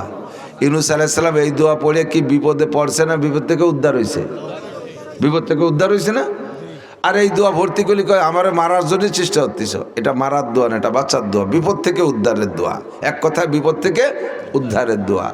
যদি তার বেঁচে থাকার মধ্যে বিপদ হয় আর মরার মধ্যে যদি বিপদ উদ্ধার হয়, আল্লাহ নিয়ে যাবে। আর যদি তার বেঁচে থাকার মধ্যে বিপদ উদ্ধার হয়, তাহলে আল্লাহ তাআলা তাকে সুস্থ করে দেবে। এটা হলো সেই দোয়া, ঠিক আছে? দোয়া পড়বো যার যারটা সেই। আমরা হুজুরকে দায়িত্ব দিছি, হুজুর দোয়া করে দেন। হুজুর কি দোয়া করবে? আমাকে এই জায়গায় এটা 200 মানুষ আছেন, 200 মানুষের কার কি প্রয়োজন হুজুর জানে? 200 মানুষের 200 রকম প্রয়োজন না? হুজুর দাঁড়িয়ে পেয়ে কি করবে? নিজের কি প্রয়োজন আছে সেই কটা কয় মোনাজাতের মধ্যে, আর আমরা কয় আমিন আমিন আমিন। মানে হুজুর ইজ্জত চাহিদা সব আমরা আমিন কইয়ে কবুল করে দিছি হুজুরই নামে, আমরা খালি এতে বাড়ি যাব। আর যদি হুজুরের সাথে ঝামেলা থাকে, তাহলে যে কি মাইট দিয়ে দিতে পারে হুজুর আরবি দোয়ার মধ্যে, তা তো জানেন না। কমিটির লোক হুজুরের পিছনে খেপছে, এই শবে বরাতের পরে বিদায় দেব। এবার হুজুর কমিটি নিয়ে দোয়া করতে বইছে শবে বরাতে, আরবিতে দোয়াতে আল্লাহুম্মা খুজ আদাই, সবাইকে আল্লাহুম্মা আমিন। আল্লাহুম্মা জালজিল আকদামাহুম, আল্লাহুম্মা শাত্তিত শামলাহুম, আল্লাহুম্মা মাজ্জিক জামরাহুম, আল্লাহুম্মা দাম্মির দিয়ারাহুম, আল্লাহুম্মা ফুল্লা হাদ্দাহুম, আল্লাহুম্মা খুজুম আকযাজিজ মুক্তাদির ওয়ালা তুসাল্লিত আলাইয়া মাল্লা ইয়ারহামুনা। সুন্দর সুন্দর আরবি দোয়া না? আর সবাই কইছে আমিন। যে কয়জন আমিন কইছে সব দোয়া সেই কয়জনের নামে বদদোয়া আছে হুজুর। কি কইছে জানেন? আল্লাহ যে কয়জন আমার পিছনে লাগছে সেই কয়টারে ধরো, সেই কয়টাই ওই জায়গা কয় আল্লাহুম্মা আমিন। ঠিক আছে আল্লাহ ধরো। আল্লাহুম্মা মাজ্জিক জামরাহুম, আল্লাহ এদের ভিতরে বিক্ষিপ্ত বিচ্ছিন্নতা সৃষ্টি করে দাও। ওরা কয় আল্লাহুম্মা, জি আল্লাহ গেঞ্জাম লাগাই দাও। আল্লাহুম্মা সাব্বিত উজুহাহুম, আল্লাহ যে কটা আমারে কালকে চাকরি ছুটে দেবে সেই কটার মুখ কালা করে দাও। সাথে সাথে ঘুষোঘুষি লেগে মুখ কালা হয়ে গেছে। এই দোয়া হুজুরে দে করানোর কোনো দরকার নাই। দোয়া করব, আমার দোয়া আমি করব, আমার কি কি প্রয়োজন সব আমি জানি। উদউ রাব্বাকুম তাদাররুয়া খুফিয়া, খুফিয়া মানে গোপনে, খুফিয়া মানে গোপনে। মাইকি দোয়া করলে কি গোপন হয় না প্রকাশ্যে হয়? এটা প্রকাশ্য হয়ে যায়। আর আরবিতে দোয়ার আরেকটা আরবি হলো মুনাজাত। মুনাজাত মানে আরবি শব্দ না যায় ইউনাজি, মুনাজাত মানে কানে কানে কথা বলা। মজলিসের মধ্যে জোরে জোরে কথা বলতেছে, এর দুটি কথা একটু গোপনে বলতে হবে। ভাইজানের কানটা নিয়ে মহির সাথে কান মিশাইয়া আস্তে আস্তে ফিস ফিস করে রেখা কানে কথা না। তাহলে আরবি মুনাজাত মানে হলো কানে কথা বলা। তার মানে নিজের একান্ত প্রয়োজনগুলো গোপনে গোপনে আল্লাহরে কও। আল্লাহরে জোরে না করলে শোনে না তা না। আল্লাহ পাক রব্বুল আলামিন নিজেই বলেন, ওয়া ইদা সাআলাকা ইবাদি আন্নি ফাইন্নী করিবি। হে নবী, আপনার কাছে আমার বান্দারা জিজ্ঞেস করতে পারে আল্লাহ কত দূর থাকে, আল্লাহরে কত জোরে ডেকে শুনাইতে হবে। বড় মাইক দিয়ে ডাকটা দিলে আল্লাহ শুনবে না এরকম নাকি? সিল্লাই সিল্লাই জাপড় সারি স্লোগান দিয়ে দল ধরে না ডাকলে আল্লাহ শুনবে না এরকম নাকি? আপনি তাদেরকে বলে দেন ফাইন্নী করিব, আমারে জোরে ডাকা লাগে না, আমি আল্লাহ তোমার নিকটে আছি। ও আল্লাহ তুমি কত নিকটে আছো? আল্লাহ কয় ওয়া নাহনু আকরাবু মিন হাবলিল ওয়ারিদ, তোমার দেহের ভিতরে সব অঙ্গগুলোই তোমার কাছে, তোমার নিকটে। তবে তোমার ঘাড়ের উপর থেকে যেই রগটা নিচের দিক গেছে, এই সে কি বলা হয় মেরুদণ্ডের ভিতর দিয়া, ওই রগটার নাম হলো শাহরগ। মানুষের সবচাইতে নিকটের অঙ্গ হলো শাহরগ। আল্লাহ পাক বলেন ওয়া নাহনু আকরাবু মিন হাবলিল ওয়ারিদ, আমারে জোরে ডাকা লাগবে না, দল ধরে চিল্লাই বলা লাগবে না, স্লোগান দিয়ে দোয়া করা লাগবে না, মাইকি মুনাজাত করা লাগবে না, আমি তোমার শাহরগের চাইতে নিকটে। উদউ রাব্বাকুম তাদাররুয়া ওয়া খুফিয়া, গোপনে গোপনে নির্জনে ডাকো। মসজিদের কোনায় বসে ফিসফিস করে একা একা বলবেন। রুমে যাইয়া বয়ানের শেষে রুমের মধ্যে বসে একা একা ফিসফিস করে বলবেন, রব্বুল আলামিন লেখাপড়া এখন শেষ, কর্মজীবন খুঁজে পাচ্ছি না, আব্বা মার উপরে বোঝা হয়ে গেছি, বিবাহ শাদীও করা দরকার, চাকরি বাকরিও নাই, আয়ের উৎস নাই। রব্বুল আলামিন এইভাবে বেকার বানায় ফেলে রেখো না। আমার মতো যুবক এখন কর্ম করব, আব্বা মারে কামাই করে খাওয়াবো, তুমি একটা ইনকামের সোর্স খুলে দাও হালালভাবে। রব্বুল আলামিন আমার এখন বার্ধক্যে এসে গেছি, সব ছেলে মেয়ে বিয়ে দিয়ে ফেলাইছি, ছোট মেয়েটার বয়স বেড়ে যাচ্ছে, আল্লাহ কোথাও থেকে কোনো কাজ আসতেছে না, মেহেরবানি করে তুমি তাড়াতাড়ি মেয়েটার বিবাহের ব্যবস্থা করে দাও। এই কথাটা আপনি আল্লাহরে বলতে পারেন, এটা তো আমি মাইকে আপনার নাম করে বলতে পারি না। আল্লাহ কালামুল্লাহ চাচার ছোট মেয়েটার নাম কাজলি, তার বয়স 39 বছর, বিয়ে শাদী হচ্ছে না, সে একটু টেরা টেরা আছে, উত্তর দিক তাকায়, দক্ষিণ দিক দেখে, একটু ঠ্যাংকান টেনি টেনি ওঠে, এর কোনো বিয়ে শাদী হচ্ছে না, ভালো একটা ছেলের জোগাড় করে দাও। এ কি মাইকি কোয়া যায়? তাহলে সেই চাচারে আর ওই কাজলিরে দিন ভরে সবাই খেপাই নিয়ে বেড়াবে না? এটা মেয়ের বাপ আল্লাহর কাছে বলবে, মেয়ে নিজে বলবে, দোয়া করবেন কি কইয়া, রব্বানা হাবলানা। এই যাদের বিবাহ শাদী হচ্ছে না, দেরি হয়ে যাচ্ছে, রেগুলার এখন থেকে 5 ওয়াক্ত নামাজের পরে, 5 ওয়াক্ত নামাজের পরে যার যার দোয়ার মধ্যে শরীক করে নেবেন। আজকে রাত্রে বেশি বেশি করে দোয়া করবেন, এই মুনাজাতটা পড়বেন, রব্বানা হাবলানা মিনা আজওয়াজিনা ওয়া যুররিয়াতিনা কুররাতা আয়ুন ওয়াজআলনা লিল মুত্তাকিনা ইমামা। আপনাদের যাদের ছেলে মেয়ের বিবাহ হচ্ছে না, কন্যা বা ছেলে খুঁজে পাচ্ছে না, ভালো মিল হচ্ছে না, বিয়ে হচ্ছে না, বা মেয়েরা যারা বিয়ে হতে দেরি হয়ে যাচ্ছে, এই দোয়াটা তারা বেশি বেশি পড়বেন। আব্বারা এই দোয়া বেশি পড়বেন, সন্তান নেককার হবে। মা এই দোয়া বেশি পড়বেন, সন্তান নেককার হবে। স্বামী স্ত্রী উভয় পড়বেন, দুইজনের মধ্যে সুসম্পর্ক, মিল মোহাব্বত পয়দা হবে। আল্লাহ পাক বলেন রব্বানা হাবলানা, তুমি বলো রব্বানা হাবলানা মিনা আজওয়াজিনা ওয়া যুররিয়াতিনা কুররাতা আয়ুনিন ওয়াজআলনা লিল মুত্তাকিনা ইমামা। রব্বুল আলামিন আল্লাহ পাক রব্বুল আলামিন আপনার এই দোয়া কবুল করবে, সব এই জাতীয় সমস্যার সমাধান হয়ে যাবে। আল্লাহুম্মা রযুকনা রিজকান ওয়াসিআন হালালান তাইয়্যিবা, আল্লাহ প্রশস্ত হালাল রিজিকের ব্যবস্থা করে দাও। আল্লাহুম্মা রযুকনি হায়াতান তাইয়্যিবা হায়াতান তাবিলা বিসসিহাতি ওয়াল ইফাতি ওয়াল আফিয়াতি ওয়াল মাগফিরাতি ওয়াল গিনা। আল্লাহ তুমি আমাকে হায়াতে তয়্যিবা দান করো, সুস্থতার সাথে। খেয়াল করেন, দোয়া হায়াতের দোয়া যখন করবেন, শুধু হায়াতই চাইবেন না, লম্বা হায়াত পাইলেই তার মধ্যে কোনো ক্রেডিট নাই। 200 বছর হায়াত পাইছেন, হায়াত চাইছেন, আল্লাহ 200 বছর হায়াত দিয়েছে, লাস্টের 100 বছর প্যারালাইসিসে বারান্দায় পড়ে রয়েছেন। হায়াত 200 বছর, 100 বছর বারান্দায় প্যারালাইসিসে স্ট্রোক করে পড়ে রয়েছেন। এই 100 বছর হায়াতের 5 পাইরও দাম আছে, হুটো ভাইরও দাম আছে। বরঞ্চ বাড়িওয়ালারা আপনার এনে জ্বালায় মরে, ডেলি ডেলি হুজুর গেছে, হুজুর একটা খতম পড়ে আব্বারে মারিয়ে দিয়ে যায়নি, দেখেন দি তো উজোয় না ভাই, চুইও না। বিছেন ফাটি আগিয়ে ভাই দিয়ে নষ্ট হচ্ছে। সেদিন আমার মার মুখ বইরে কাশি পাইছে, একের মাহাই বেলাইতেছে। এই যে জ্বালা, এই হায়াতের কোনো দাম নাই। সুস্থতার সাথে, ইজ্জতের সাথে, প্রশস্ত হালাল রিজিকের সাথে, সম্মানের সাথে লম্বা হায়াতে তয়বা দান করো। দোয়া করা যাবে না? দোয়া করা যাবে না? দোয়া এগুলি করবেন। সর্বপ্রথম গুনার থেকে তওবা করবেন, গুনাহ মাফ চাইবেন। আর গুনার থেকে তওবা, গুনার থেকে যতক্ষণ পর্যন্ত খালেস অন্তরে তওবা না করবেন, শুধু দোয়া গুনাহ, শুধু তো আস্তাগফিরুল্লাহ পড়লেই কাজ হবে না। অন্তর থেকে গুনাহকে গুনাহ বোঝেন, গুনাহকে গুনাহ বোঝেন। গুনাহকে যদি গুনাহ মনে করেন তাহলে তওবা করা সম্ভব। আর যদি গুনাহ আপনার অভ্যাসে খেয়াল করে না, গুনাহ যদি আপনার অভ্যাসে পরিণত হয়ে যায়, গুনাহ যদি আপনার অভ্যাসে পরিণত হয়ে যায়, তখন গুনারে গুনাহ মনে হয় না, তখন আপনি সেই গুনাহ থেকে তওবা করতে পারবেন না। রেগুলার টেলিভিশনে নোংরা ছবি দেখতে দেখতে অভ্যাসে পরিণত হয়ে গেছে, এখন এই টেলিভিশন দেখারে গুনাহ মনে হয় না। ফেসবুক, ইউটিউবে ল্যাংটা ছবি দেখতে দেখতে অভ্যাসে পরিণত হয়ে গেছে। এরা যাদের অভ্যাস হয়ে গেছে, মসজিদের মধ্যে মোবাইল অন করে বসে আর সেগুলো দেখা শুরু হয়ে যায়। এই লোকটাই গুনারে গুনাহ মনে করে না। যারা রেগুলার সুদে কারবারের মধ্যে আছে, সুদ খাইতে আছে, খাইতে খাইতে সুদই তাদের ইনকাম সোর্স হয়ে গেছে, সুদে ব্যবসা, ওই লোকটা সুদরে এখন গুনাহ মনে করে না, ও গুনার থেকে তওবা করবে না। যেই লোকটা চাকরির জীবনে ঘুষ খাইতে খাইতে অভ্যাস হয়ে গেছে, ঘুষই তার আয়ের মোটা ইনকাম সোর্স মনে করে নেছে, বেতনরে অতটা গুরুত্ব দেয় না, ওটা তো অনায়াসে অ্যাকাউন্টে ঢুকে যাবে, ঘুষ কিভাবে পাওয়া যাবে এই ঘুষের জন্য হন্য হয়ে পাগলের মতো ঘুরতে থাকে। ঘুষ খাইতে খাইতে অভ্যাস হয়ে গেলে এই লোকটা আর ঘুষে গুনাহ মনে করে না, ওটা তার ইনকাম সোর্স মনে করে এবং বিভিন্নভাবে যুক্তি আর দলিল পেশ করে নিজে নিজে, যে এটাও তো আমার চাকরিস্থলে, কর্মস্থলে, এটাও তো আমার পরিশ্রমের বিনিময়ে খাচ্ছি, এইভাবে দলিল বানায় হালাল মনে করে। ওই লোকটা কোনোদিন ঘুষের থেকে তওবা করবে না। জিনা করতে করতে অভ্যাস হয়ে গেছে, ধরা পড়ে না, ধরা পড়ে না, আল্লাহ ধরাই দিচ্ছে না। আল্লাহ কাই ইন্না বাচ্চা রাব্বিকাল শাদীদ সানাস্তাদরিজুকুম মিন হাইসু লা ইয়াহতাসিব সানাস্তাদরিজুকুম মিন হাইসু লা ইয়ালামুন। আল্লাহ পাক বলেন ফামাইকিলিল কাফিরিনা আমহিলহুম রুয়াইদা। গুনাহ করার সাথে সাথে আমি অ্যাকশনে যাই না, গুনাহ করার সাথে সাথে অ্যাকশনে যাই না, আমি সুযোগ দেই দেখি বান্দা স্বেচ্ছায় তওবা করে কিনা। যদি তওবা করে আর ফেরেশতাদেরকে লিখতেও দেই না। যখন গুনাহ করতে করতে সীমা লঙ্ঘন করে তখন আমি আর না ধরে পারি না। এ যুবক, আবাল, বৃদ্ধ, বনিতা, নারী আর পুরুষ মনে রাখবা, আর আল্লাহ পাক যেদিন ধরে, আল্লাহ যেদিন ধরে, আল্লাহর হাত থেকে কেউ ছুটতে পারে নাই। কথা বলেন ঠিক কি ঠিক না?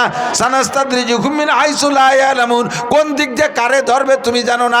কেউ রে চোখের মধ্যে চোখের পাওয়ার কেড়ে নেবে, এভাবে ধরবে, কের ব্রেন স্ট্রোকের মাধ্যমে ধরবে, কের হার্ট স্ট্রোকের মাধ্যমে ধরবে, কের বাল্ব খারাপ করে দিয়ে ধরবে, কের কিডনি ড্যামেজ করে দিয়ে ধরবে, কের পাকস্থলিতে পচন ধরাই দেবে, কের ব্লাড ক্যান্সার দিয়ে দেবে, কের প্যারালাইসিস করে অঙ্গ, এক একটা অঙ্গ হানি করে ফেলায় রাখবে। কোন দিক দিয়ে কারে ধরবে কেউ জানো না, এটা আল্লাহ পাকই জানে। আল্লাহ কয় গুনাহ করো আর সাথে করেই যাচ্ছ, মনে করতেছ তো তাৎক্ষণিক আমি কোনো অ্যাকশনে যাচ্ছি না বিদায় তুমি এটাকে বৈধ মনে করছো, মনে করতেছো যে গুনাহ করলে কি হয়, কতই তো করলাম, কিছুই তো হলো না। বান্দারে যেদিন হবে সেদিন তুমি বাঁচতে পারবা না। ধরবে যেদিন, বহুত জনকে ধরিয়ে দেখাইছে। দুঃখের বিষয় হলো মানুষ এগুলো প্রক্ষেপ করে না। আল্লাহ কিস্সাগুলো বলেন এ ফাতাবিরু ইয়া উলিল আবসার। নমরুদরে কিভাবে ধরছি কিস্সাটা শুনে ওখান থেকে উপদেশ গ্রহণ কর। ফিরাউনরে কিভাবে মারছি কিস্সাটা শুনে উপদেশ গ্রহণ কর। তার মানে তুই ফিরাউনি স্বভাব ছেড়ে দে। কার সাদ্দাদরে কিভাবে মারছি কিস্সাটা শুনে সেখান থেকে উপদেশ গ্রহণ কর। বর্তমান, বিগত, অতীত সব কিছু দেখেন, এরকম বহুত ঘটনা আল্লাহ ঘটায় দেখাইছে। বহুত প্রভাবশালী সমাজ নেতা, সমাজের বহুত প্রভাবশালী মাতুব্বারদেরকে দেখেছি জীবনের শেষ দিক যায় স্টক করে পড়ে রয়েছে, পেশাব পায়খানা একসাথে গুলাই ফুলাই নইছে, নিজের ভাত কটা নিজে হাদ্য ধরে মুখে উঠাই খাইতে পারে না, মসজিদে নামাজ পড়তে যাইতে পারে না, আউ মাউ খাও মাওয়ারে কথাটাও ক্লিয়ার করে বলতে পারে না। এরকম জালেম, এরকম অন্যায় বিচারক মাতুব্বারদেরকে দেখছেন কি দেখেন নাই? বহুত চাকরিজীবীকে দেখেছি, ডিপার্টমেন্টে চাকরি করছে, ডিপার্টমেন্টের নাম বলবো না, চাকরি যতদিন করছে ততদিন শক্তি খাটায় সব কামাই করে আসছে, বাড়ি আসার পরে শেষ দিক দিয়ে 5-7 বছর প্যারালাইসিসে পড়ে রয়েছে, হাত দুটো অচল, পা দুটো অচল, বড় অসহায় হয়ে পড়ে আছে। আল্লাহ কয় কখন কারে ধরবো আমি জানি। ও বান্দা, সুযোগ আছে আজকে রাত লাইলাতুল বরাত, আয় সবাই আয় সবাই আয়, 7 বার আগার তওবা শেখাস্তি বাজা, ভয় নাই 100 বার তওবা করেছি পয়সার ভঙ্গ করেছিস, আমি আল্লাহ পাক দরজা খুলে রেখেছি। কুল ইয়া ইবাদিয়াল্লাযীনা আসরাফু আলা আনফুসিহিম লা তাকনাতু মির রাহমাতিল্লাহ ইন্নাল্লাহা ইয়াগফিরুদ যুনুবা জামিআ ইন্নাহু হুয়াল গফুরুর রহিম। জীবনে যত গুনাহ করেছো নিরাশা হয়ে যেও না, আমি আজকে ক্ষমার দরজা খুলে দিয়েছি, বান্দা চলে আসো, তোমার সব গুনাহ মাফ করে দিয়ে আর একটা বোনাস দিয়ে দেব অতিরিক্ত। তুমি যদি খালেস তওবা করো যে গুনাহ করছি তো আর করব না, ছাড়ছি তো আজকে ছেড়েই দিছি আর কোনো দিন করবো না এই গুনাহ, তাহলে এমন তওবার বিনিময়ে তোমার বিগত জীবনের সব গুনাহগুলো আমি আল্লাহ তাআলা নেকি দ্বারা বদলাইয়া দেব। খেয়াল করতেছেন? তওবা করা যাবে? যাবে? তওবা করা যাবে সাথে ইনশাআল্লাহ কইলে তওবা হবে না। তার মানে আজকে করব না, ইনশাআল্লাহ কোনো একদিন করব, এর নাম তওবা না। গুনাহ থেকে তওবা করেই ফেললাম, গুনাহ করবই না, পাক্কা প্রতিজ্ঞা। গুনাহ কি এটা আপনার জানতে বাকি নাই। গুনাহ কি জানেন না এমন কোনো মানুষ নেই। আর নেকি কিসে কিসে হয় তাও জানেন না, সাবালেগ নারী আর পুরুষ কেউ বাকি নাই, সকলেই জানেন। নেকের কাজ ছাড়বো না, গুনার কাজ করব না, পাক্কা তওবা আজকে রাত্রে করেন, তাহলে আল্লাহ পাক রব্বুল আলামিন আমার আপনার সব গুনাহ পিছনের মাফ করে দেবে। কত মাফ করবে হুজুর, কত মাফ করবে? কি পরিমাণ যে করছি, আমি এত গুনাহ করছি তা আমি আর আল্লাহ ছাড়া কেউ জানে না। আপনি তো জানেন না, এই জন্য আমার ভয় লাগতেছে। আল্লাহ কয় না, নবী পাক বলেন তোমার গুনার সংখ্যা যদি হয় কাদাদি আওরাকিল আশজার, পৃথিবীতে যত গাছ আছে আর এতে যত পাতা আছে গুনিয়ে সারা যাবে? এত সংখ্যাও যদি গুনাহ হয়। কাদাদি রমালিল আর, জমিনে যত বালুকণা আছে এত যদি হয় গুনাহ, এটা কি সম্ভব গুনাহ? এরপরে বলে কাদাদি জাবাদিল বাহার, দুনিয়ায় যত পানি আছে পানিকে ভাবে বাতাসে উড়িয়ে দিলি কণা কণা হয় না, এতে যত কণা হবে এত সংখ্যাও যদি গুনাহ হয়। এমনকি তিনটে মিলে যত সংখ্যা হবে, আজকে তুমি খালেস দিলে তওবা করো, এই গুনাহ যা করছি আর করব না, এই গুনাহ যা করছি আর করব, এভাবে পাক্কা প্রতিজ্ঞা করে যদি সামনে ফাওয়ামিলা আমালান সালিহা নেক আমল করতে থাকেন গুনাহগুলো ছেড়ে দিয়ে, আল্লাহ পাক বলেন ফাউলাইকা ইউবাদদিলুল্লাহু সাইয়্যাতিহিম হাসানাত, এই তিন প্রকারের যত গুনাহ আছে সব গুনাহ নেকি হয়ে যাবে। হযরত আবু বকর আর ওমর দুইজনের একটা ঝগড়া। উমর রাদিয়াল্লাহু তাআলা আনহুকে আবু বকর যাইয়া বলতেছে, দোস্ত আজকে একটা আয়াত শুনে আইছি হুজুরির কাছে, মজার কথা, একটা মজার একটা আয়াত শুনে আইছি, এই আয়াতের দৃষ্টিকোণ থেকে আমি হিসেব নিকেশ করে পাইছি ওমর তোমার নেকি আমার চাইতে বেশি। কেরা কয়? আবু বকর। কারে কয়? ওমরকে বলেন তোমার নেকি আমার চাইতে বেশি, তুমি আমার চেয়ে ভালো। এটা হলো সাহাবায়ে কিরামদের তর্ক। আর আমাদের তর্ক কি? আরে ওটা মানুষ যোগী তবলিগি গিলি কি হুজুর হয়ে যায় নাকি? আর হুজুর হলি কি বিশ্বাস হয়ে যায় নাকি? ও আমরা নামাজ না পড়লেও বহু হুজুর গেছে ভালো আছি, এরকম কিছু নেককার মানুষ আছে না? আমরা নামাজ না পড়লেও বহুত হুজুর গেছে ভালো আছি। যে নিজেকে নিজে এতটা ভালো বলে আত্মতৃপ্তি মনে করবেন, সে কখনো আর সামনের দিকে উজতে পারবেন না, ভালোর দিকে যাতে। আপনি তো মনে করতে আমি অনেক ভালো আছি, আর সাহাবায়ে কিরামদের স্বভাব তুমি ভালো আমি ভালো না, আমি তোমার চেয়ে কম। আবু বকর কয় উমর রে ভাই তোমার নাকি আমার চেয়ে বেশি। হযরত ওমর কয় ভাইজান এই যা কন্টেন্ট এক হইয়েন না, আপনি কোথায় আবু বকর আর আমি কোথায় ওমর, এটা হিসেব বলো নাকি? কাজে পাগল, আমার কাছে দলিল আছে, তোমার নেকি আমার চেয়ে বেশি, এর দলিল আছে। কি দলিল? আজকে হুজুরির থেকে আয়াত শুনেছি, মনে নগদ নাজিল হয়েছে, যে ব্যক্তি গুনাহ থেকে তওবা করে আর সামনে নেক আমলের প্রস্তুতি নেয় আর নেক আমল করে, আল্লাহ তাআলা তার গুনাহ মাফ করে দেয়, সমস্ত গুনাহ সংখ্যা পরিমাণ নেক আমল দিয়ে ভরপুর করে দেয়। তো তুমি এক সময় কাফের ছিলে, আমি এক সময় কাফের ছিলাম, তা আমি কাফের থাকা অবস্থায়, আমিও কাফের ছিলাম তুমিও কাফের ছিলে, তা আমি কাফের থাকা অবস্থায় অত আকাম করি নেই তুমি যত আকাম করছো। তুমি নবীকে মারতেও গেছো, নবীর কল্লা আনতে গেছো, আর আমি এই আকাম করে দিন। তবে কাফের ছিলাম, মূর্তি টুর্তি পূজা টুজা করছি, তা কাফের থাকাকালে আমি যে পরিমাণ আকাম করছি তার চেয়ে তুমি অনেক গুণ বেশি করছো। আর তওবা করার সাথে সাথে তোমার চেয়ে বেশি গুনাহগুলো 100টা বেশি নেকি হয়ে গেছে। সেই দিক দিয়ে তুমি কতখানি একা হয়েছো?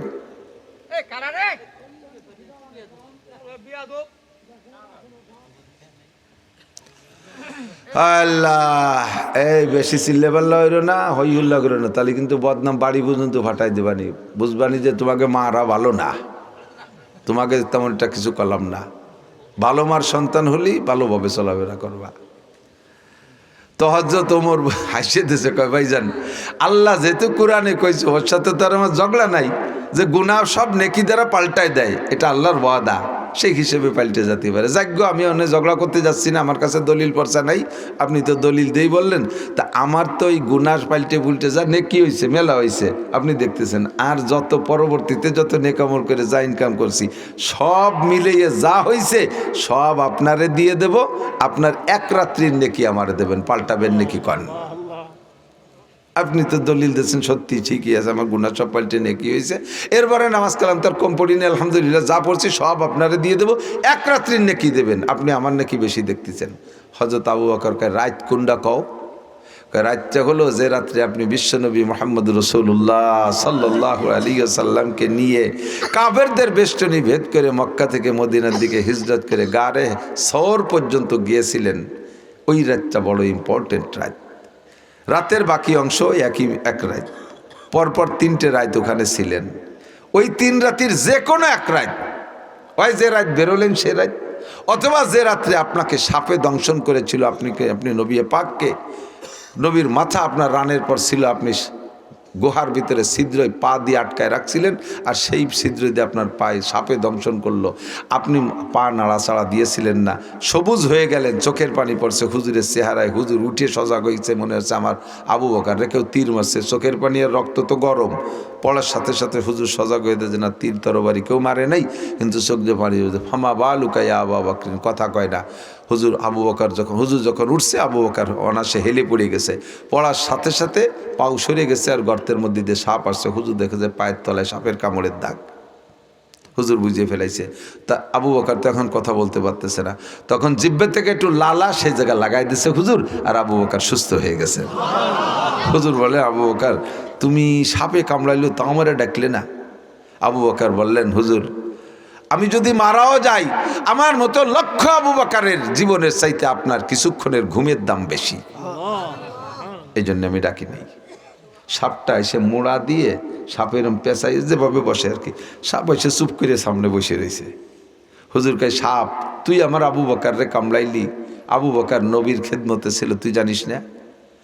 সর্প এসে কেন্দে বলে নবীবার, সর্প আমি ঈসা নবীর জামানার শুনেছিলাম, একদিন তাহার মুখেতে মুহাম্মদ নবী আসবে রে শেষ কালেতে। হুজুর আমার বয়স প্রায় 600 বছর, আমি ছোটবেলায় এখানেই ছিলাম, এখান দিয়ে ঈসা নবী তার হাওয়ারীদেরকে নিয়ে যাইতেছিলেন, এই পাহাড়ের পাদদেশে দাঁড়াইয়া ঈসা নবী বলেছিলেন, আমার পরে মিন বাদ ইসমুহু আহমদ, আমার পরে যিনি নবী আসবেন তিনি বিশ্বনবী মুহাম্মদ রাসূলুল্লাহ। তার কওমের নির্যাতন সহ্য করতে না পারে আল্লাহর হুকুমে হিজরত করে এই পদ্মে মদিনায় যাবে, এই পাহাড়ের গুহার মধ্যে থাকবে, এইটাই ঈসা নবী তার সাথীদেরকে বলেছিলেন।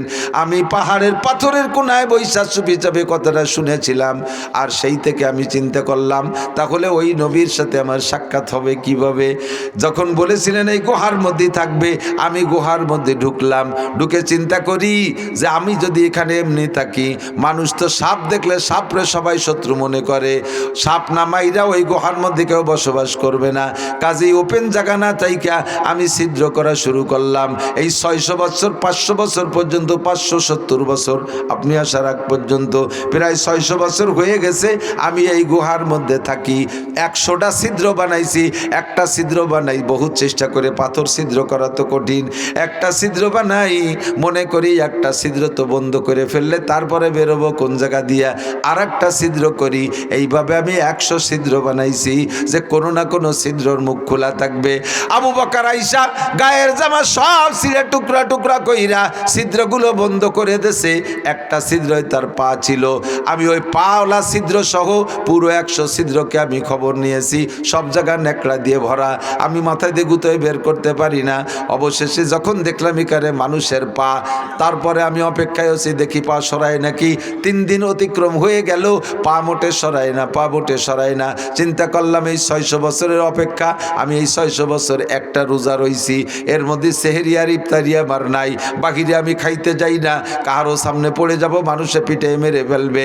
এক রোজায় 600 বছর আমি অনশন করেছি, একমাত্র আপনার দিদারের জন্য। আজকে আমার রাস্তায় আবু বকর পা দিয়ে বাধা দিয়েছে, মাথা দিয়ে গুতইছি, পা সরাই নাই, অবশেষে দংশন করতে বাধ্য হয়েছি। কুসুর আমায় মাফ করে দিন নবীবার, আখেরাতে নাকি দরে পরোয়ার। আমি যে অন্যায় করেছি মাফ করে দেন, পরকালের জন্য আল্লাহ পাক আমাকে এর জন্য জাহান্নামে না দেয়। সাপে সারেন্ডার করেছে, সাপরে হুজুর ক্ষমা করে দিলেন। আবু বকরের চিকিৎসাও হয়ে গেল থুতুর দ্বারা। হযরত ওমর বলেন যে রাত্রে বেষ্টনী ভেদ করে আসছিলেন ওই রাত, অথবা যে রাত্রে সাপে দংশন করেছে নবীকে আপনি ঘুমাইতে দিয়েছিলেন, সজাগ করেন নাই, ওই রাত যে কোনো একটা রাত্রের ইবাদত আমারে দেবেন, নেকি দেবেন। আর আমার আগে পরে সব নেকি, গুনাহ পরিবর্তন হওয়ার পরে যে নেকি হয়েছে সব আপনারে দেব, পাল্টাবেন নেকি কন। হযরত আবু বকর কয় সুযোগ তো ভালো, তবে আমি হুজুরের কাছে শুনিয়ে নেই ওই রাত্রি আমার কড্ডুর নেকি হয়েছে, তো ওঠা পাল্টা পাল্টি যদি ঠকে যাই।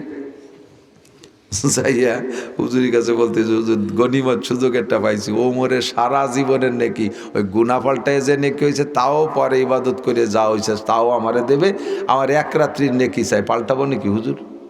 হুজুর বলে রাত কোনটা সেটা বলবেন না, সবে কদর না সবে বরাত? কয় না, ওই হিজরতের 3 রাতির যে কোনো রাত। হুজুর বলেন সেটা আপনার ব্যাপার, দুইজনই আমার শ্বশুর, একজনরে ঠকাবে একজনরে জিতে কুবুর দিতে, আর আমি দিতে পারি না।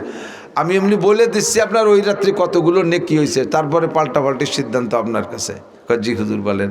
কয় যে আপনার ওই এক রাত্রে যে নেকি হয়েছে শুধু ওমর না, ওমরের থেকে নিয়ে কিয়ামত পর্যন্ত যত মোমেন মুসলমান দুনিয়া আসবে সবাই মিলে যে নেকি কামাই করবে, সব নেকিরে এক পাল্লায় রাখবেন, আর আপনার ওই এক রাত্রির নেকি আর এক পাল্লায় রাখবেন, তারপরে ওই পাল্লা ভারী হয়ে যাবে। হযরত আবু বকর কয় ওমর পাল্টাপাল্টি হবে না, যে যেখানে ছিল সেই সেখানে থাও, এই লস তো আর কেউ করবে না। আল্লাহু আকবার। ফাউলাইকা ইউবাদদিলুল্লাহু সাইয়্যাতিহিম হাসানাত ওয়া কানাল্লাহু গফুরুর রহিমা। আল্লাহ পাক সব গুনাহ পাল্টায় নেকি বানায় দেবে, শর্ত হলো তওবাটা কবুল করাইতে হবে। এখনই আজকের তওবা কবুল হয়েছে, এর প্রমাণ কি? তওবা কবুল হওয়ার প্রমাণ হলো বাকি জীবনে যে গুনার থেকে তওবা করছেন, মরণকাল পর্যন্ত যদি ওই গুনার না করেন তাহলে বুঝবেন যে তওবা কবুল হয়েছে। আবারও যদি করে ফেলেন তাহলে বুঝবেন যে কবুল হয়নি, সাইজ মতো তওবা হয়নি। ওই শেষ 3 তওবের মতো তওবা হতে হবে, শেষ 3 তওবের মতো অন্ধর ওই রকম কান্নাকাটি হতে হবে। আজকে রাত্রে দোয়া কবুল হবে না 5 ব্যক্তির। ইব্রাহিম ইবনে আদহাম রহমাতুল্লাহ আলাইহি, খেয়াল করেন, ইব্রাহিম বলখি বলা হইতো, বলকের বাচ্চা, রাশিয়ার ভিতরে একটা প্রদেশ তার নাম বলক। এই বলকের বাচ্চা ছিলেন ইব্রাহিম বলখি, রাজা ছিলেন, বাচ্চা ছিলেন, বড় দবদবা শাহানশাহ, খুব দামি বাচ্চা ছিলেন, আরামাই চলা বাচ্চা ছিলেন। তো একদিন বাচ্চা উনি মানে ঘুমায়, তো বিছানে ঘুমায়, ওনার বিছনা তৈরি করে দেয় যে বান্দি, প্রত্যেক দিনের বিছনা সুন্দর করে তৈরি করে দিয়ে বান্দি খুব তাকায় দেখে, যা আরে চমৎকার বিছনা, আমরা আজকে গোলাম বান্দি বিদায় এই বিছনা আমাদের পিঠে নেই, আখিরাতে যদি জান্নাতে যাইতে পারি তাহলে যদি পাই, দুনিয়ার আমাদের পিঠে এই বিছনা হবে না, এই বিছনায় পিঠ দেওয়া হবে না, আমরা ওই নিচে ফ্লোরে থাকি। তাই বাচ্চার জন্য সুন্দর বিছনা বানায়। তো একদিন কি মনে করে যে এই বিছনা, এত সুন্দর বিছনা দিয়ে একটু শুয়ে দিই কিরমটা, বিছান বানানোর পরে ও যাইয়া বিছানের মাঝখানে শুয়ে পড়ছে, আর স্প্রিংয়ের গতি বসে গেছে, চতুর্দিক দিয়ে ফুল টুল দিয়ে আসলো, নাক মুখের উপরে এসে পড়ছে, গেরা নেওয়ার নাশে অল্পক্ষণের মধ্যে ঘুম এসে গেছে। বাচ্চা টাইম মতো আইসে দেখে যে বাচ্চার বিছানের পর বান্দি শোয়া, মিজাজ হাজার হয়ে গেছে, টেম্পার। চাবুক ছিল ধরে, চাবুক দিয়ে বান্দিরে সপা সব 5-7 বাড়ি।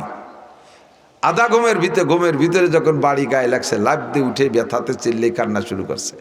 এরপরও পিটেছে, আবার ওই পিটেনের মধ্যে বান্দি হাসিয়ে দিছে, খেয়াল করেন, প্রথম পিটেনে কেঁদে দিছে, আবার পিটাইতেছে, সে পিটেনের মধ্যে হাসিয়ে দিছে, এরপরে আবার পিটেন দিছে, আবার কান্দি দিছে।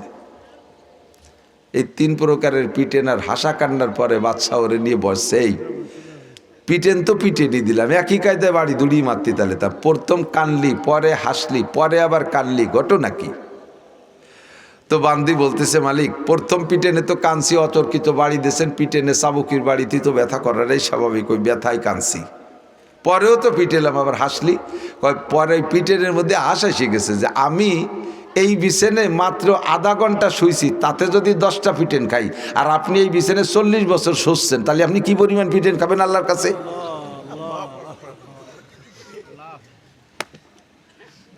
কলিজায় মারিয়ে দিছে।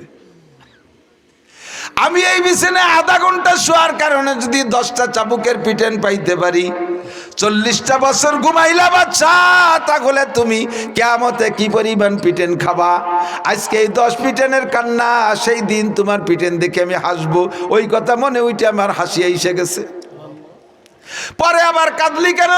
কয় পরে কাঁদার কারণ হলো আমি আপনার নুন্নুটি খাই, আপনি আমার মালিক, আমি আপনার বান্দি। কিয়ামতের ময়দানে আমার মালিক চাবুকের পিটান খাবে, মালিক কাঁদবে, ওই কান্না আমার চোখে ভাসতেছে, তাই আমি মায়ায় কান্দে দিছি। ছোট্ট একটা কোপ লাগাই দিছে কলিজায়।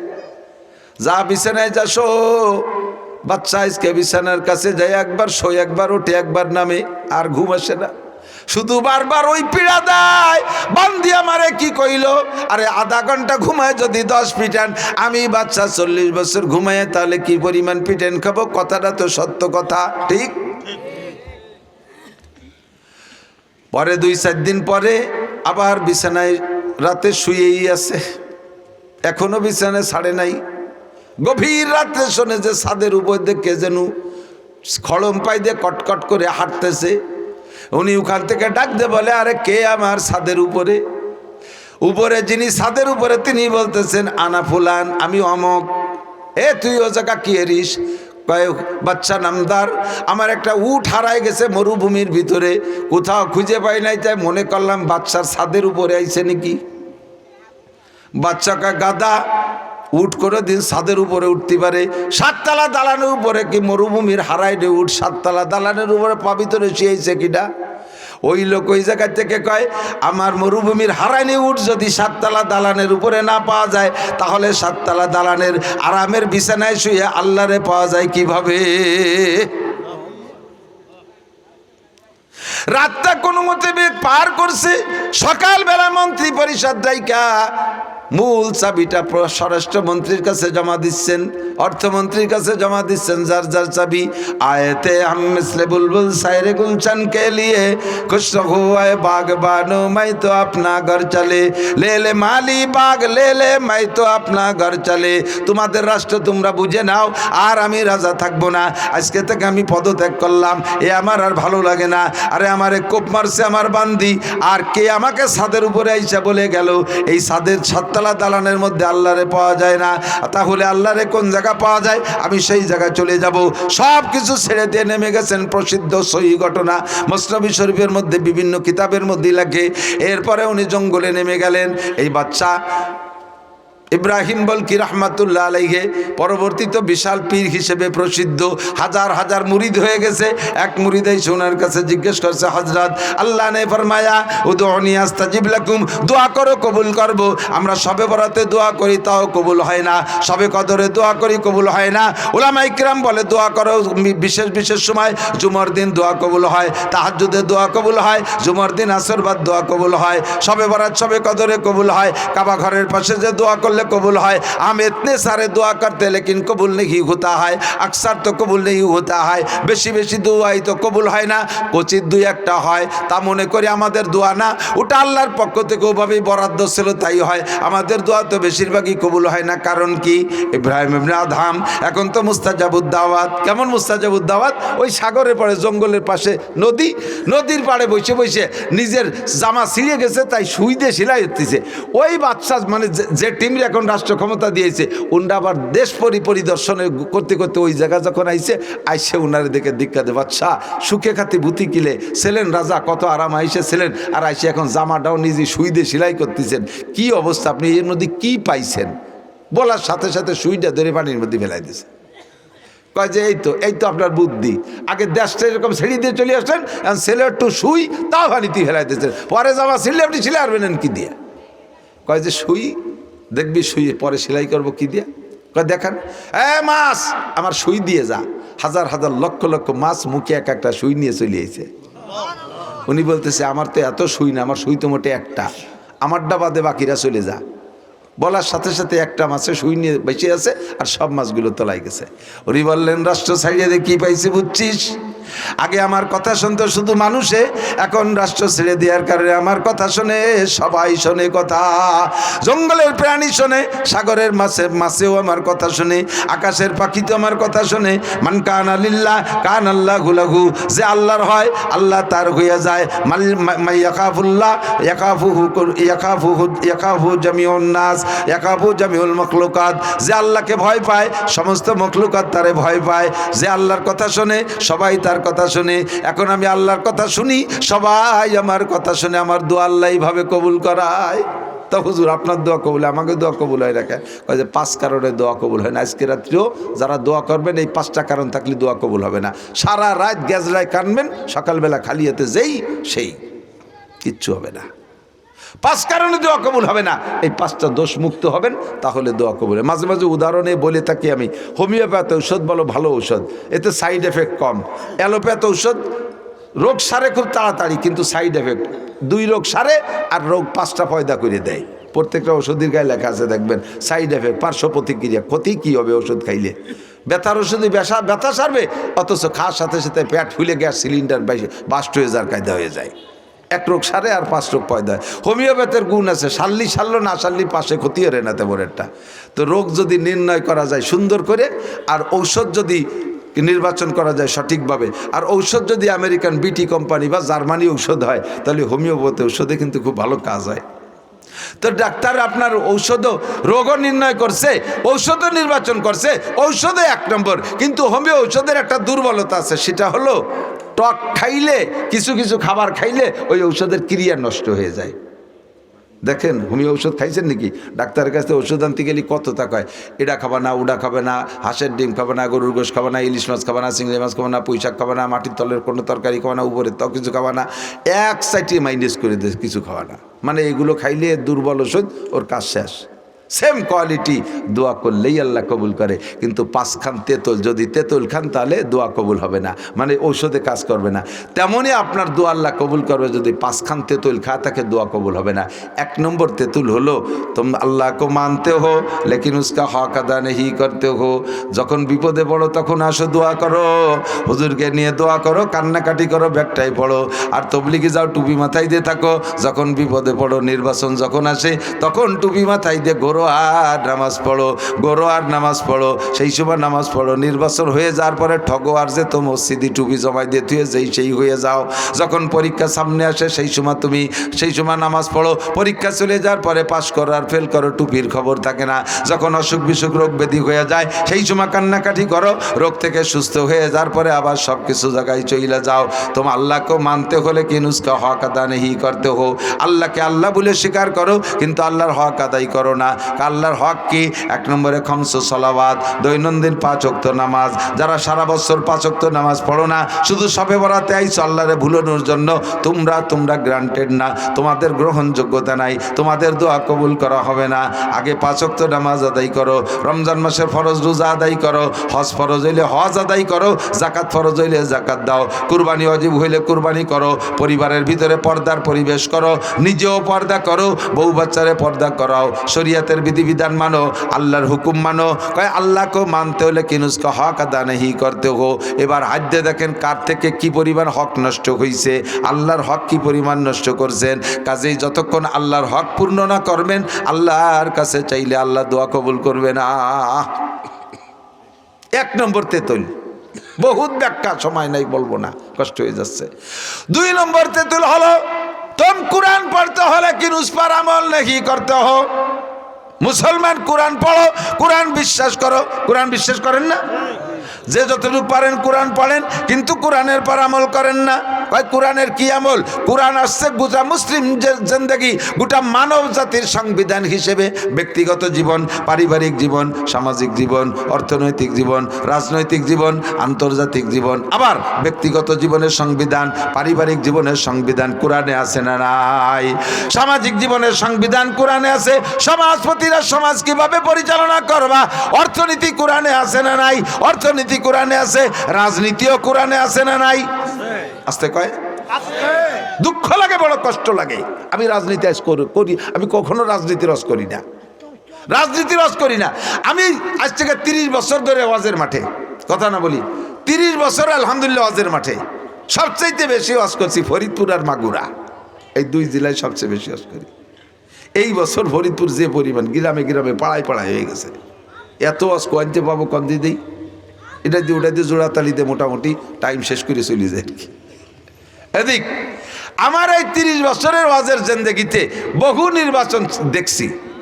ইউনিয়ন নির্বাচনের সময় ইউনিয়নের মেম্বার চেয়ারম্যানরা প্রার্থী এসে আমাদের মাইক আমাদের হাত থেকে নিয়ে অনুরোধ করে নিক, আর যেভাবে নিক, বা 5,000 টাকা দিয়ে নিক, 10,000 টাকা দিয়ে নিক, নিয়ে তাদের রাজনীতির আলোচনা একটু প্যান্ডেলে করছে। আমরা বাধা দিইনি, আমাদের কাছে দোয়া চাইছে, নিজেরা ওয়াজ করে ভোট টোট চাইয়ে দোয়া চেয়ে চলে গেছে, দোয়াও করে দিছি। এমপি নির্বাচনের সময় সব এমপিরা আইসে এসছে যে দোয়া চাইছে, ভোট চাইছে, আমরা সুযোগ দিছি, দোয়া করছি। উপজেলার সময় উপজেলার আসে, আমরা এতদিন ভোট চাই নেই, আপনাদের ভোট চার সুযোগ আমাদের ওয়াজের মাঠে করে দিছি। কিন্তু এই বছর আমরা হুজুররা একটু ভোট চাইতে গেলে, হুজুর ওয়াজের মাঠে রাজনীতি বাদ দেন, তো একদিন করছেন কে? একদিন করছেন কে? পক্ষে পড়লি জি জি, আর বিপক্ষে পড়ার সাথে সাথে মুখ চিপে ধরবেন। আবার তো মিনুনা বিবাজিল কিতাব অর্থাৎ ফুরোনা বিবাজ, কোরআনের যেটা ভালো লাগে মানবেন, আর যেটা ভালো লাগে না মানবেন না। এটা তো কোনো মোমেনের শান হতে পারে না, কথা কন। তাহলে পাক্কা প্রতিজ্ঞা, আমরা হুজুররা আমাদের রাজনীতির ওয়াজের মাঠে হবে না। জীবনে কোনোদিন কোনো রাজনৈতিক নেতা স্টেজে এসে ভোট চাইতে পারবেন না। যার যার ফিল্ড তৈরি করে সেই ভোট চেয়ে বেড়াবে, ঠিক কি ঠিক না? যার যার ফিল্ড তৈরি করে সে ভোট চাবে। এখানে রাজনীতি না। তবে কোরআন শরীফ কি জন্য? শুধু তিলাওয়াত করার জন্য, নামাজে পড়ার জন্য না। 6টা জীবনকে গড়ার সংবিধান নিয়েছে কোরআন। হুদাল্লিন নাস, আগে বলছে হুদাল্লিল মুত্তাকিন, শুধু মুত্তাকিনদের।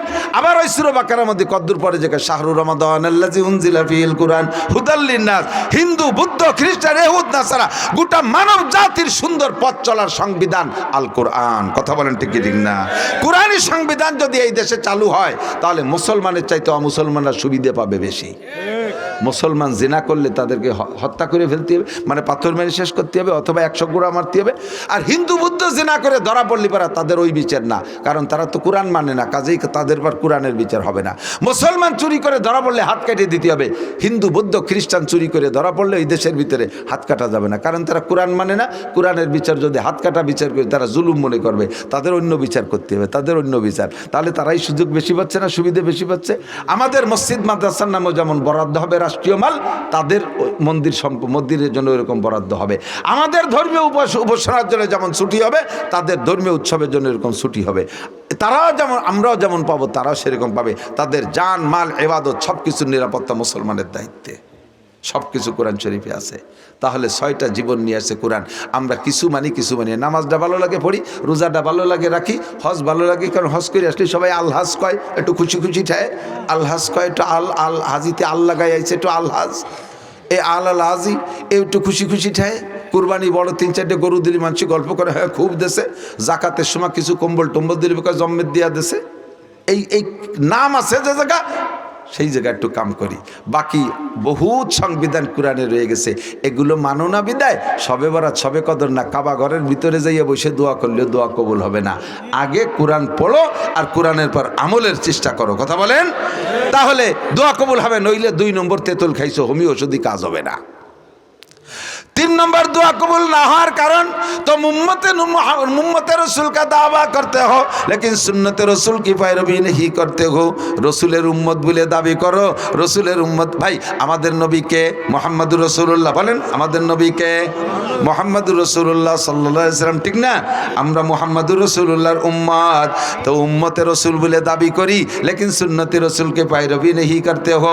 চুলের মধ্যে সুন্নত নাই, মোছের মধ্যে সুন্নত নাই, দাড়ির মধ্যে সুন্নত নাই, টুপির সুন্নত মাথায় নাই, পাগড়ির সুন্নত দেখলে ক্রিটিসাইজ করি, পাগড়িওয়ালাদেরকে তালেবান রাজাকার মৌলবাদ বলে জঙ্গি বলে আখ্যা দেই, জুব্বা দেখলে ঘৃণা লাগে, জুব্বাওয়ালাদেরকে ইত্যাদি ইত্যাদি বলে আমরা অনেক শক্ত কথা বলে তাদেরকে তিরস্কার করি।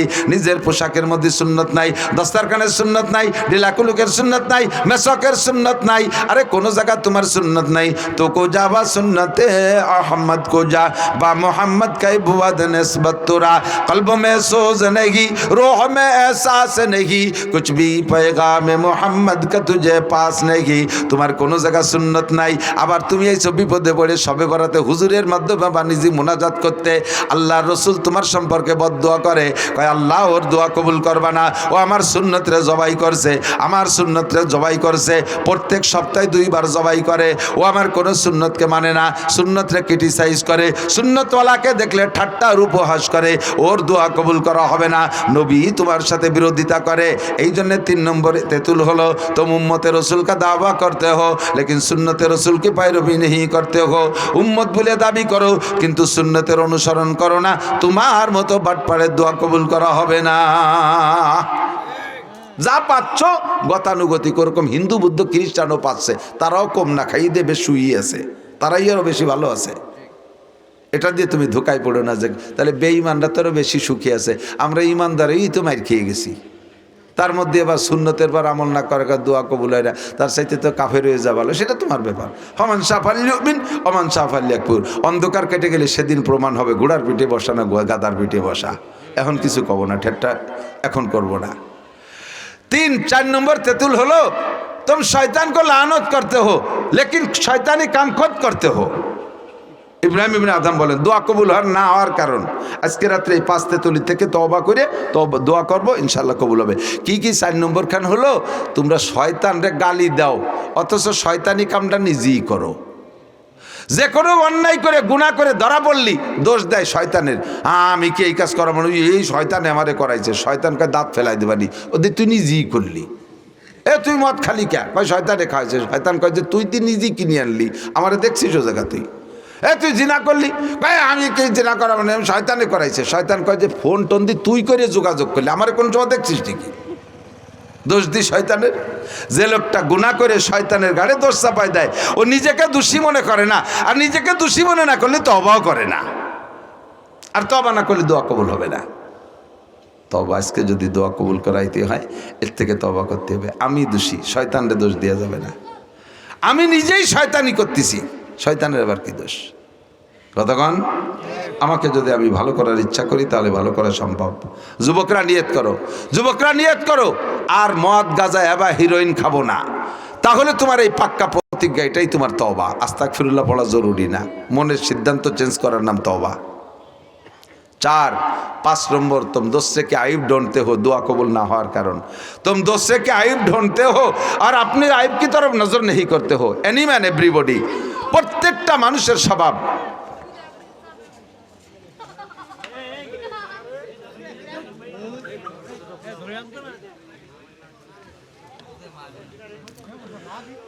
पाँच नम्बर दुआ कबूल ना होने कारण तुम अपने आइब की तरफ नजर नहीं करते हो, दोस्ते के आइब ढूंढते हो। प्रत्येकटा मानुषेर स्वभाव निजेर दोषेर दिक ताकाय ना। आमिও আমরা কইতেছি, আপনাদের বলতেছি না। আমি আপনাদের কত দোষ ধরি, আমার ভিতরে কত দোষ আছে এই দোষগুলো আমি দেখি না। প্রত্যেকটা মানুষ আর একজন কয় ও নামাজ পড়লি কি হবে, ও রোজার হওয়াজ করি আইছে ইত্যাদিকে বেশকি মারে। আমরা নামাজ না পড়লেও ভালো আছি, আমরাই ভালো আছি, উন্ডা খারাপ। কয়জন বসে বসে চার দোকান, বাংলাদেশের চার দোকান কি হয়েছে জানেন? চার দোকানের 2 নাম, একটা হলো মিনি সংসদ ভবন আর একটা হলো দারুল ইফতাহ। দারুল ইফতাহ বোঝেন তো, যে জায়গা ফতোয়া দেয় হুজুররা, এর নাম হলো দারুল ইফতাহ। যে জায়গা যে ঘরের থেকে ফতোয়া দেয় যে রুমিতে, ওর নাম হলো দারুল ইফতাহ। আর সংসদ তো বোঝেন। তা বাংলাদেশের 4 দোকান হলো দুই উপাধি পাইছে, একটা হলো দারুল ইফতা আর একটা হলো মিনি সংসদ ভবন। সংসদ ভবনে এমপিরা সংসদ অধিবেশনে যা আলোচনা করে তার চাইতে পাকা পাকা অধিবেশন হয় 4 দোকানে। এর সাথ কিছু বোঝে না। হাসিনি একেবারে বেঈমান, খালেদা জিয়া মূর্খ, তারেক জিয়া একেবারে আবাল, ডাক্তার ইউনূস নুস্য। এই দুনিয়ার তোরা কি এরকম? আমি ভ্যান চালাই আর অতি মাছ বেসে আর হয়েছে কুদাল কোপায়, 3 পণ্ডিত বইছে আর দেশে সব বড়কে ধুয়ে দিচ্ছে। চেয়ারম্যান একটা আবাল, মেম্বারের কোনো বুদ্ধি নাই, এমপি একটা দামড়া, ও দলা হুজুরি এই, ওই শফিক সাহেব এই, ও নাসির সাহেব এই। তুমি কি এরকম নামাজ পড়িস? পড়ি রে, তাই কি দিন নামাজ পড়ি? তুই দাঁড়িয়ে রাখিস না, রাখ ও বয়স হোক, সুদ ঘুষ খাইস, আছে একটু হালকা পাতলা, সারা গা ময়লায় জড়ানো, অথচ আর একজনের দোষ ধরে বেড়ায়। আছে না? নিজের দোষের দিকে তাকায় না। হামাকাস রাখলে খোদ বা কামাল নমায়াত ও ফারজান্দে খোদ বা জামাল। শেখ সাদি বলেন, প্রত্যেকটা মানুষের স্বভাব নিজের জ্ঞানকে পরিপূর্ণ মনে হয়, নিজের অবস্থাকে পরিচ্ছন্ন মনে হয়, আর অন্যগুলোকে সব দোষী মনে হয়। আর আরেকটা হলো নিজের সন্তানদের খুব ভালো দেখা যায়, আর একজনেরটা যত সুন্দর হোক অবাল দেখা যায় না। একেবারে ফুটফুটে চাঁদের মতো একটা ছেলে, কোনো জায়গা ত্রুটি ধরার মতো না। হালকা কানের এখানে একটু বেঁকা, ভালো, তাও খুব গভীর নজরে না তাকালে টের পাওয়া যায় না। আর ওনারটা চায় দক্ষিণ দিক, তাই উত্তর দিক, ঠ্যাং এই ওলঙ্গের মতো কুড়া, ঠোঁট ফাটা, দাঁতের উপর দিয়ে নাকেতে ময়লা বেরোইয়ে পেটের মধ্যে বেরিয়ে যাচ্ছে, মাথা সাইকেলের সিটির মতো 3 কোনা, গলা শূন্য, ভাষায় গোস্ত নাই, পেটের ডোলকের মতো। সেই ময়লা শিয়েনের মধ্যে এসে চুমো দেব, উনি হয় শোনা লক্ষ্মী।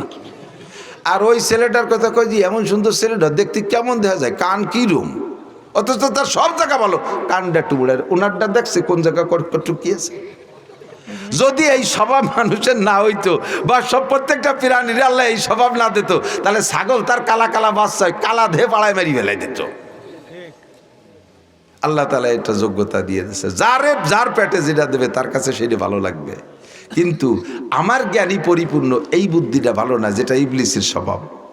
আনা খায়রুম মিনহু, আমি ভালো বুঝি, আমি জ্ঞানী, আমি বুদ্ধিমান, আর একজন কিছুই না। আমার হুজুর বলতেন, একজন রাস্তায় দাঁড়ায় রয়েছে, একেবারে গায়ের কাপড় সব খুলে পুরো ল্যাংটা, মাথা সুতো কাটি ফেলাই দিয়েছে, ল্যাংটায় দাঁড়াইছে। ওর সামনে দিয়ে একজন গামছা পরিয়ে কাঁচা দিয়ে এঁটে যাচ্ছে। এই পুরো ল্যাংটালা গামছা পরালা রেখা, এই মানুষের মধ্যে ফরজ তরক করছিস কে?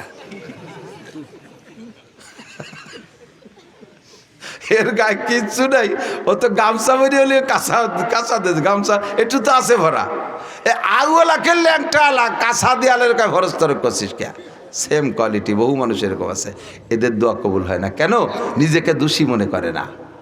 তওবা করার জন্য, দোয়া কবুল করানোর জন্য আগে ফার্স্টের দায়িত্ব হলো নিজেকে নিজে অপরাধী জানেন। আমি গুনাহগার, আমি অপরাধী। যদি বলি যে ভাই দেশে বৃষ্টি হচ্ছে না কেন, তখন বলবে হুজুর দেশের মানুষ ভালো না, মানে সবাই খারাপ, খালি উনি একা ভালো হয়ে বৃষ্টি আনতে পারতেছে না। দেশের মানুষ ভালো না, নেতারা ভালো না, হুজুররা ভালো না, কৃষকরা ভালো না, খালি উনি একা ভালো, তাই একা ভালো থেকে কটুক বৃষ্টি আনতে পারবে। বলবেন কি বৃষ্টি হয় না কেন? হুজুর আমার দোষে বৃষ্টি হয় না। প্রত্যেকটা মানুষ বলতে হবে আমার দোষে বৃষ্টি হয় না। আমাদের কইতে গেলে আপনি সবাইকে দোষী মনে করতেছেন কেন? দরকার নাই। আমার দোষে বৃষ্টি হয় না। বেশি বৃষ্টি হচ্ছে কেন? এটা গজব আমার কারণে। করোনা হলো কেন? আমার কারণে। মহামারী কেন হলো? আমার কারণে। ঘূর্ণিঝড় কেন হলো? আমার কারণে। প্রত্যেকটা মানুষ যদি নিজেকে নিজে দোষী মনে করি, তাহলে তওবা করাও সহজ, আর সব মানুষ ভালো হওয়া সম্ভব। কিন্তু মুশকিল হলো আমরা সবাই বক্তা হয়ে গেছি, সবাই উপদেষ্টা। ওই যে মোল্লা জিয়ন রহমাতুল্লাহ আলাইহি বাচ্চা আলমগীরের সময় মোল্লা জিয়ন উনি খুব পাকা পাকা কথা বলতেন, আর উনি এমন কথা বলতেন। মোল্লা জিয়ন মানে এই যে মিলাদ পড়া মোল্লা না, কওমি মাদ্রাসার সিলেবাসে উসুলে ফেকার সবচাইতে কঠিন কিতাব যে কয়টা, তার ভিতরে একটা নুরুল আনোয়ার। এই নুরুল আনোয়ার লেখছে মোল্লা জিয়ন বাদশাহ আলমগীরের মন্ত্রী চলাকালে এই কিতাব লেখছে, যেটা সেই থেকে নিয়ে আজও পর্যন্ত দর্শে নিজামিতে পড়ায়, এবং উসুলে ফেকার সবচাইতে মজার কিতাব নুরুল আনোয়ার। তো বহুত বড় আলেম, এমনি উপাধি হয়, যেমন আফগানিস্তান থেকে মোল্লা ওমর, মোল্লা কয়। ওই মোল্লা ওমর মানে মিলাদ ছড়াইনি মোল্লা না, ওটা বেটা মোল্লা। তো এই মোল্লা জিয়ন রহমতুল্লাহ আলাইহি মন্ত্রিসভায় বসলে উনারে যদি কেউ একটা কথা বলতো উনি এমন জবাব দিত, তাতে সে লজ্জায় আর বছরের মধ্যে উনার সাথে কথা বলতে সাহস পেত না। আর মোল্লা জিয়নের কাছে সবাই হারিয়ে যায়, বাদশাও মাঝে মাঝে কথা বলতে যে হারিয়ে যায়। তাই আজকে বাদশাহ মোল্লা জিয়নরে বলছে, মোল্লা বলেন তো আমার এই পুকুরি কয় গিলাস পানি আছে? আপনি তো এত ফাঁকা ফাঁকা কথা কন, আপনার মেজারমেন্ট হিসাব নিকাশ খুব কঠিন। বলেন তো পুকুরি কয় গিলাস পানি আছে? না বলতে বলি পর আজকে কিন্তু সব এমপি মন্ত্রীর হাতে তালে ঠিক হয়েছে, আজকে মোল্লা ধরা খাইছে, বলাই লাগবে পানি কয় লাগবে, গিলাস পুকুরি কয় গিলাস আছে পানি। হ্যাঁ, মোল্লা জিয়র কাছে স্যার গিলাসটা কটুক তা তো কর নেই, গিলাস তো ছোটো বড়ো কত পদের আছে। কয় তার মানে? কয় হ্যাঁ, যদি গিলাসটা পুকুরির সমান হয় তাতে এক গিলাস পানি কয় গিলাস, আর গিলাসটা যদি পুকুরির অর্ধেক হয় তাহলে 2 গিলাস। এইভাবে গিলাসের আইডিয়া না দিলে আমি কিভাবে মাপবো? মন্ত্রীরা কয় হুজুরে আটকানো যাবে না, মোল্লারে আটকানো যায়, কঠিন মোল্লা, এ মোল্লা সে মোল্লা না। এখন বলতেছে, মোল্লা বলেন তো দেশে রুগী বেশি না ডাক্তার বেশি? দেশে রুগী বেশি না ডাক্তার বেশি? পুরো পরিষদের কাছে জিজ্ঞেস করতে সবাই বলতেছে, স্যার ডাক্তার তো আমাকে আব্দুল খালেক ডাক্তার, আর ওই পাশে জামাল ডাক্তার, ওই পাশে আছে হরিভদ্র ডাক্তার, এর ডাক্তার তো 4 বছর, রুগী তো সব। তো এবার মোল্লারে জিজ্ঞেস, মোল্লা বলেন তো আপনি বলেন তো। মোল্লা কইতেছে, স্যার দেশে ডাক্তার বেশি রুগী কম। এটা বাচ্চারও মাইন্ডের সাথে মিল হয় নাই, ওনার আকিদের সাথে মিলে নাই। বাচ্চা বলে কি বলেন, আমরা তো মানুষের মধ্যে তো সবই তো সুস্থ, এর মধ্যে ডাক্তার তো আমরা কেউ না, তা আপনি বলেন ডাক্তার বেশি রুগী কম? এ প্রমাণ না করতে পারলে কিন্তু সামনে আরো কঠিন আছে। তো 2-3 দিন অধিবেশনে আসে না মোল্লা জিয়ন ইচ্ছাকৃতভাবে। পরে খবর দিয়ে আনছে, এই চাদর গাই দিয়ে বগলের মুসৈরি আইছে, অফিসে ঢুকছে সংসদ ভবনে। মোল্লা কি খবর? ঢুকছে যখন সেই সময়, মোল্লা কি খবর? 3 দিন আসে না, কয় স্যার বগলে 20 ফোড়া, এর জ্বালায় চাটাচ্ছে কামড়াচ্ছে, ফলেও না ফাটেও না, মহা বিপদে আছি, এই জন্য আসতে পারে। এই বলতে বলতে এমপি একজন বলতেছে, কচুর পাতা বাইটিয়ে লাগালি পাইকে যায়। একটু আগলে আর একজন বলতেছে, না ওই মুসুরির ডাল বাইটিয়ে লাগালিও সেরে যায়। আর একটু আগলে আর একজন বলতেছে, কয় যে কবুতরের পায়খানা লাগলেও ফাটে যায়। এরপরে বাদশাহ নিজের দ্বারে গেলে বাদশাহ বলতেছে, তাও হয়, আবার নাকের শিয়েন একটু লাগালিও সেরে যায়। এখন উনি বগল ছাড়িয়ে দিয়ে কয়, স্যার বগলে ভোড়া টোড়া কিছু না। আমি বলি তাই বলবেন, দেন আমি রুগী, আমি একা, আর এ জায়গার আমরা সব কয়জন ডাক্তার। দেশে রুগী বেশি না ডাক্তার বেশি? এবার জিজ্ঞেস করছে, দেশে ফতোয়া চানেওয়ালা বেশি না দেনেওয়ালা বেশি? তাও মোল্লা কয় ফতোয়া দেনেওয়ালা বেশি, ফতোয়া চানেওয়ালা কম। মশলা চার দোকানে আমরা ওলামায়ে কিরাম বসা আছি, আমার কাছে মশলা জিজ্ঞেস করছে, ভাইজান হুজুর এই মশলাটা কি হবে? পকেটে মোবাইল রয়েছে, বন্ধ করতে মনে নাই, এই নামাজে দাঁড়াইলে তো রিংটন শুরু হয়ে গেছে, কেউ ফোন দিয়েছে, বাঁচতে তালেছে, এই মুহূর্তে কী করতে পারি? ফতোয়া চাইছে আমার কাছে, আমি ভাবতেছি যে কিভাবে বলবো। ভাবতি বাপ রে বাপ, 20-22 জন ছেলে 4 দোকানে বিড়ি খা মুক্তি, ফকা ফক ফতোয়া দিয়া শুরু করে দিয়েছে, বিড়ি দুবার মশলা একসাথে বাড়িতে তালে রয়েছে। তখন মোল্লারে কোনোভাবে আটকাতে পারে, একটু কই আর কি মজার কথা, মোল্লারে কোনোভাবে আটকাতে পারে না। লাস্টে একদিন মোল্লা মন্ত্রীদের ওনার আড়ালে সব এমপিদের মন্ত্রীদের বলছে, কালকে সবাই একটা ডিম নিয়ে আসবা। এ মোল্লারে তো ঠকাতেই পারি না, যা কই তাই দিয়ে ছাড়াই চলি দেখায় দেয়। কালকে সবাই একটা ডিম আনবা, পাশার নিচে থুয়ে গোপনে বসে থাকবা, একটু কায়দারে বসা যাতে ভেঙ্গি চুরে না যায়। এ খবর যেন মোল্লা জানে না। মোল্লার তো দেরি হয়ে আসে, আমি রাগারাগি করে বলবো যে সবাই মুরগির মতো পিছে টানেন, ডিম পাড়েন সবাই। তো সবাই ভাষা চলতে ডিম দেখাবেন, মুরগি মোল্লা তো দেখাতে উনি তো জানেন আনবে না। কালকে এই ডিম প্রদর্শনীতে একটা ঠগানো দেওয়া হবে মোল্লারে। তো সবাই এরকম পাশার নিচে ডিম থুয়ে বসে রয়েছে, মোল্লা আইসে পরে। এখন বাদশা কৃত্রিম সাজানো নাটক, আপনাদের দ্বারা কিভাবে দেশ চালাবো, এরকম খালি মুরগির মতো পিছে টানেন, আপনারা মুরগির মতো ডিম পাড়েন। পল্লী ভাষার তলেতে ডিম একটা বাইরে সবাই দেখাইছে যে স্যার এই যে ডিম, আর মোল্লার তো ডিম নাই। মোল্লা দাঁড়াইছে, আর মোল্লা বুকা সাজিয়ে গেছে, মোল্লা কি ব্যাপার ডিম দেখান না কেন? এর মধ্যে মোল্লা ডাই করছে কুকু কুক, তার মানে কয় স্যার এতগুলো মুরগিতে ডিম পারলে একটা মোরগ না থাকলে তো ডিম পাওয়া হয়ে যাবে না, আমি মোরগ। মন্ত্রীরা কয় স্যার আজকে হাতে ধরে ঠকালেন, ইয়া করার দরকার ছিল কি? সব সময় বলদ বানালে হবে না। আল্লাহ যদি কোনো কেরম এরম যোগ্য হাক্কানি রব্বানি আলেম, বহুত কিচ্ছা আছে, সেগুলো আর দরকার নেই। আজকে রাত্রে আমরা নিজের দিকে তাকাবো, মোল্লার দিকে তাকাবো না। মসজিদের হুজুর খারাপ, এমপি সাহেব খারাপ, চেয়ারম্যান সাহেব খারাপ, শিল্পপতি সাহেব খারাপ, ও খারাপ সে খারাপ, কেউ খারাপ না, সবাই ভালো, আমি খারাপ।